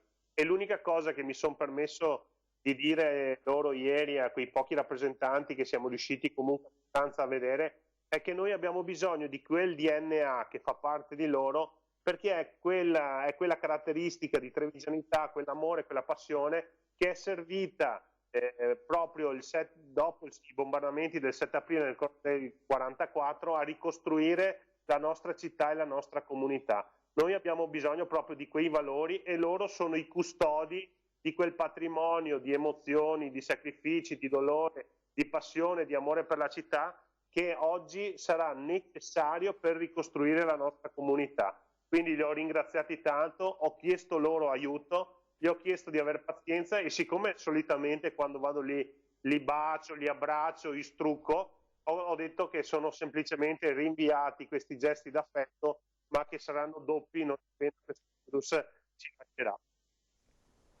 Bene Sindaco, la ringrazio, grazie mille per questo collegamento, tanti auguri di buona Pasqua naturalmente anche a lei e buon lavoro insomma per quello che sarà nelle prossime ore. Auguri a tutti i telespettatori, auguri a voi, grazie, e anche se abbiamo i capelli un po' più lunghi del solito, credo che non sia un problema perché dobbiamo tenere duro anche da questo punto di vista. Quindi auguroni a tutti e buona Pasqua e state in famiglia, ognuno a casa propria e vedrete che usciremo presto da questo incubo. Grazie a Mario Conte, buona Pasqua al sindaco di Treviso. Noi ora ci fermiamo per qualche istante di pubblicità. A tra poco.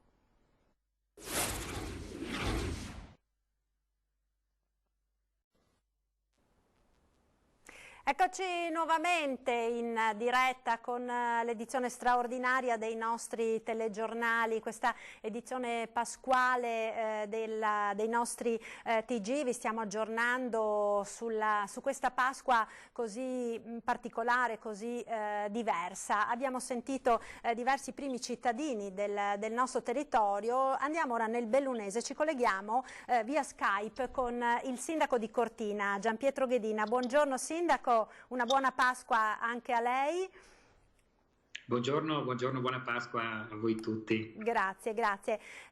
Allora, innanzitutto cominciamo. Come sta andando? L'avevamo sentita nei giorni scorsi, c'era anche una certa preoccupazione per questo fine settimana, questo lungo fine settimana pasquale, per il rischio di un arrivo di persone, soprattutto di proprietari di seconde case nella vostra zona, insomma, complice anche queste meravigliose giornate di sole primaverili.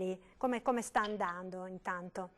Sì, devo dire che c'era nei giorni scorsi certamente un po' di preoccupazione, nella consapevolezza che certamente il lavoro che stavamo facendo, ovviamente in sinergia con la prefettura, era veramente molto buono. Quindi direi che oggi raccogliamo i frutti di quel lavoro, visto che comunque è stata messa sul territorio una vera e propria task force, e devo dire che Cortina assolutamente blindata e devo dire nella giornata di oggi veramente è tutto molto tranquillo. Ho avuto la fortuna questa mattina di partecipare anche alla messa di Pasqua in rappresentanza della mia comunità e devo dire, ho fatto un giro del territorio, ma Cortina è veramente e fortunatamente deserta nel rispetto ovviamente di quelle che sono le regole che sono state date. Quindi sicuramente per la giornata di oggi insomma c'è sicuramente una situazione di tranquillità e di serenità, ecco.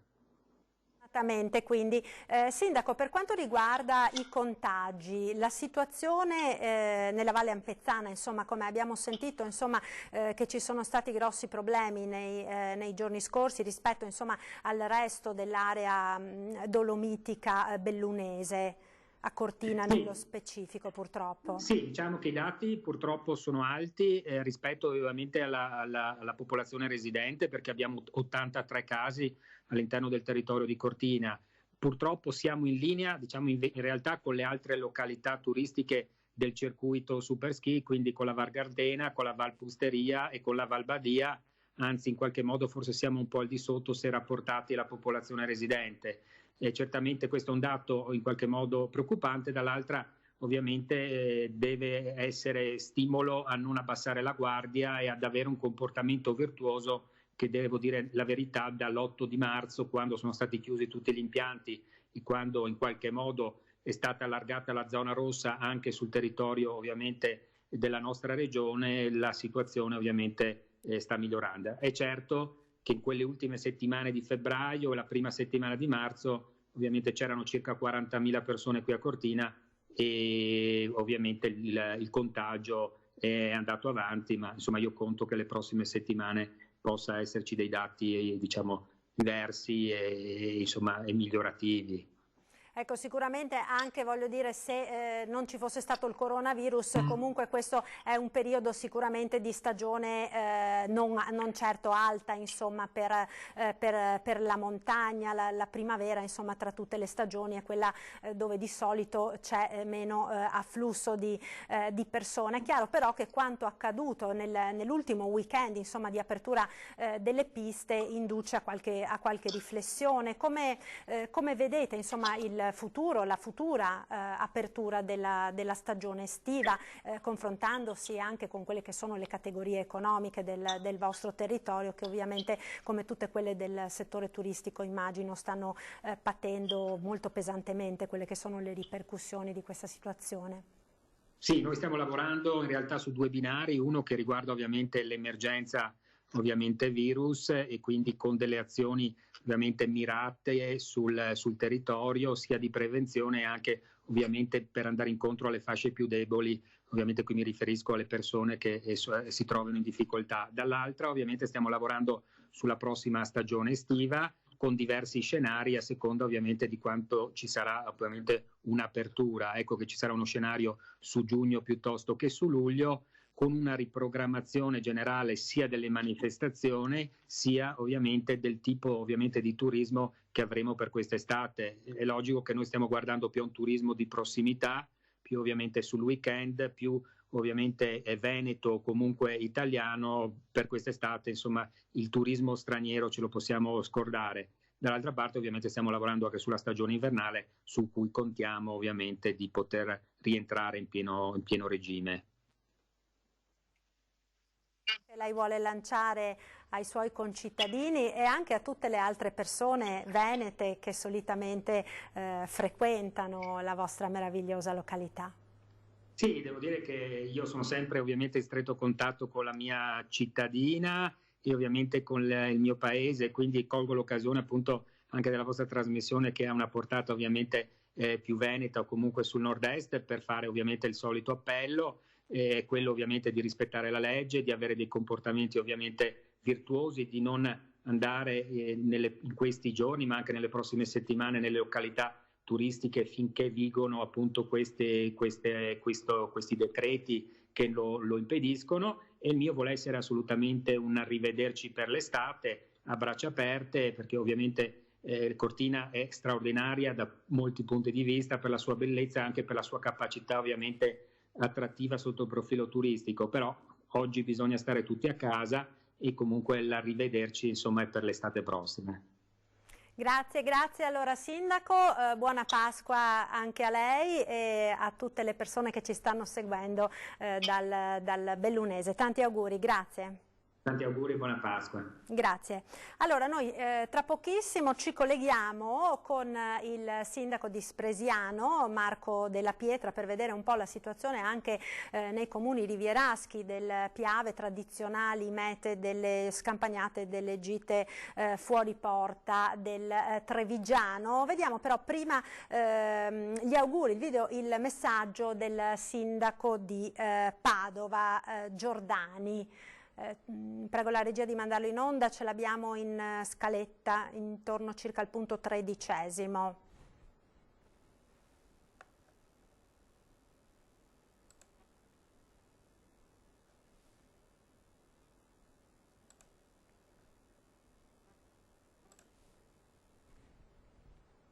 Ci siamo? Roberto, fammi sapere dalla regia se è possibile.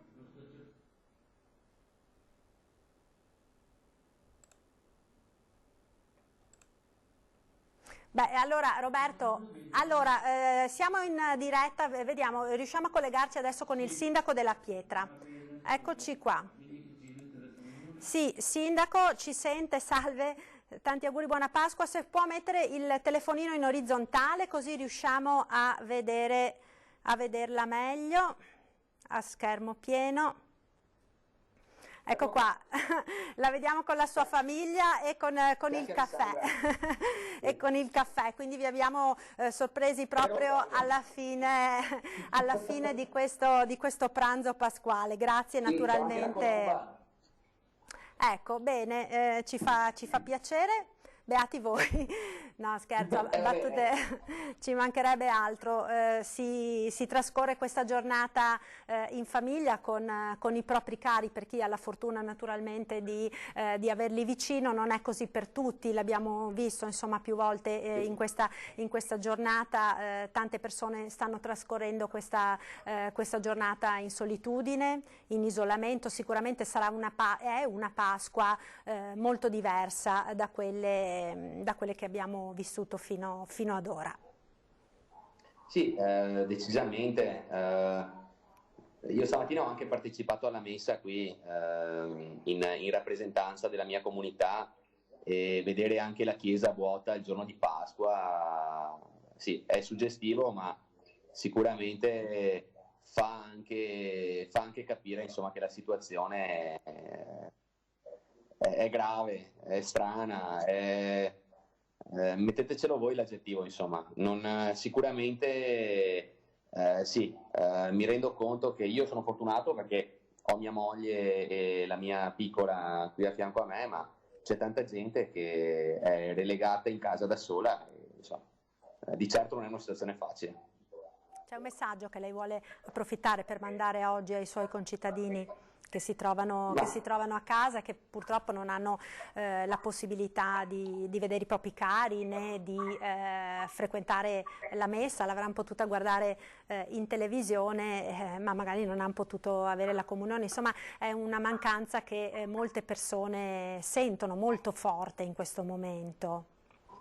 Sì, io guardi, stamattina davvero è stata una sensazione stranissima, perché mi sono sentito davvero addosso tutta la mia comunità, per cui sì, volevo intanto auguro buona Pasqua a tutti, chiaramente, perché senza dimenticare nessuno, dico a tutti in generale, e poi insomma sappiate che sia noi che insomma sia le varie istituzioni a livello civile, ma anche non solo quelle a livello civile, perché anche i Don stanno facendo il loro, insomma cerchiamo di metterci tutto il possibile affinché presto questa situazione si risolva e possiate anche voi soli abbracciare i vostri cari il prima possibile, insomma.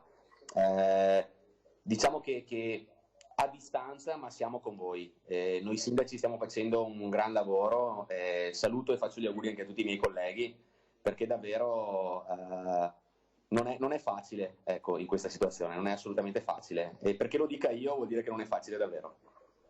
Sicuramente. Sindaco, volevamo anche chiederle per quanto riguarda gli spostamenti. Sappiamo che insomma i comuni lungo il Piave sono attenzionati speciali in queste giornate, oggi e domani ancora di più, per il rischio gite fuori porta, picnic di Pasquetta. Sappiamo insomma che le aree lungo il fiume solitamente negli anni passati erano frequentatissime ed erano proprio la meta privilegiata per il picnic, soprattutto di Pasquetta. Il prefetto ha annunciato dei controlli serrati proprio per evitare assembramenti, per evitare appunto uscite non consentite. Ad oggi la situazione com'è e che cosa avete messo in campo a Spresiano?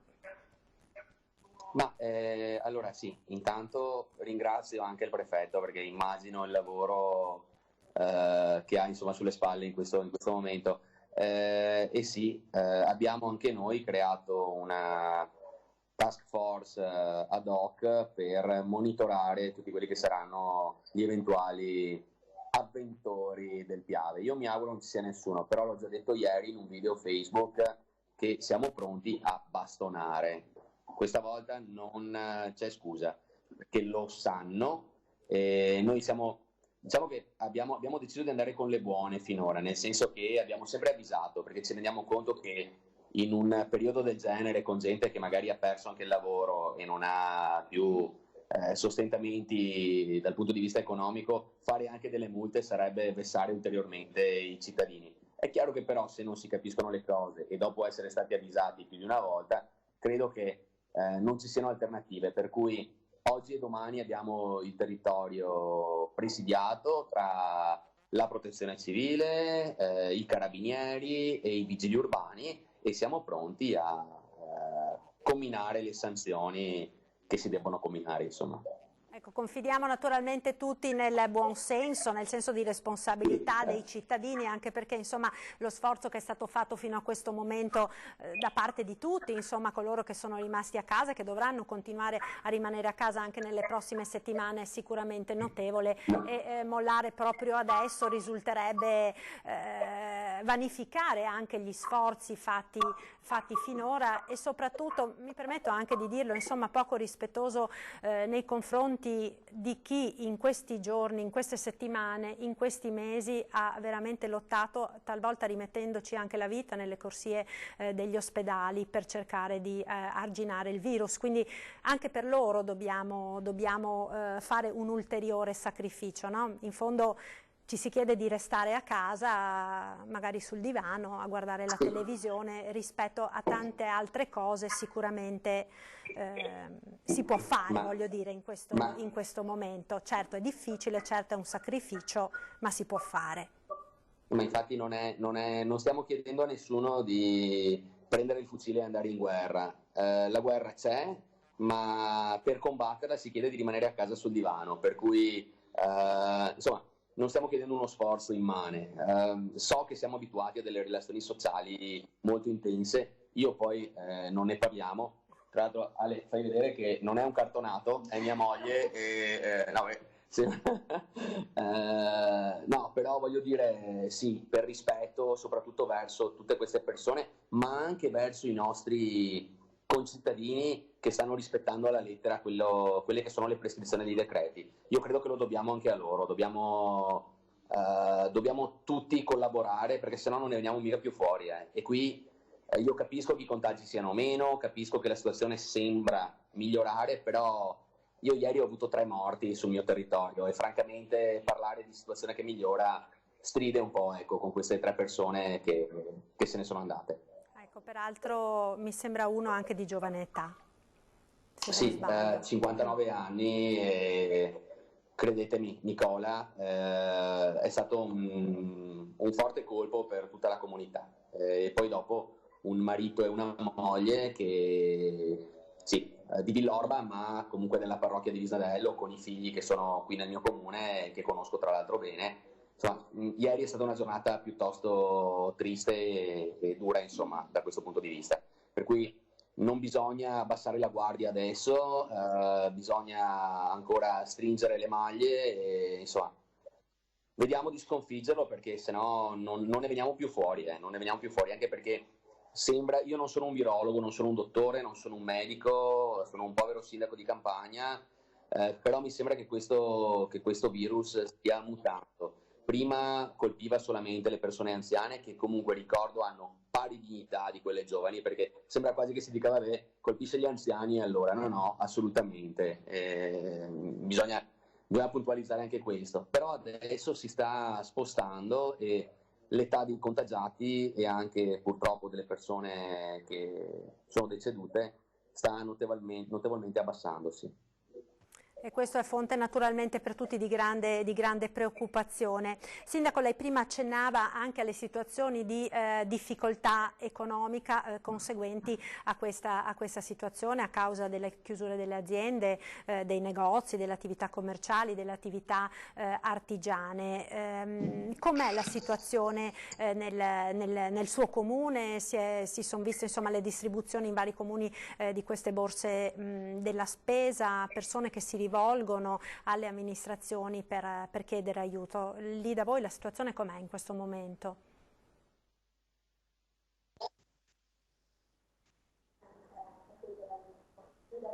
Aspetti, è andata via un attimo la linea, adesso la rivediamo bene. C'è gente che mi sta chiamando sotto per gli auguri. No, allora, per quanto riguarda le situazioni, io oggi sono un po' incazzato, scusatemi il termine, perché ho letto un articolo di un sindacalista sul giornale stamattina che diceva che ci sono comuni che non sono equi, no? Nella consegna. Mi sentite? Che non sono equi nella distribuzione delle borse della spesa, e citavano Spresiano che rispetto per esempio a Treviso dà le borse ogni 2 settimane. Ecco, noi abbiamo avuto la delicatezza di dare le borse ogni 2 settimane, seppure calcolate settimanalmente, per evitare gli assembramenti. Quindi prima di scrivere certe stupidaggini vediamo anche di essere strutturati, perché sennò al sindaco girano le scatole. Ma al di là di questo, che è un mero dettaglio, Spresiano rispetto a tanti altri comuni ha avuto molte più richieste, perché ricordiamo che Spresiano è una città. No, c'è qualche problema nel collegamento con il sindaco? Sì, si è fermato. No, ecco, è ripartito. È ripartito. No, sì, adesso sì.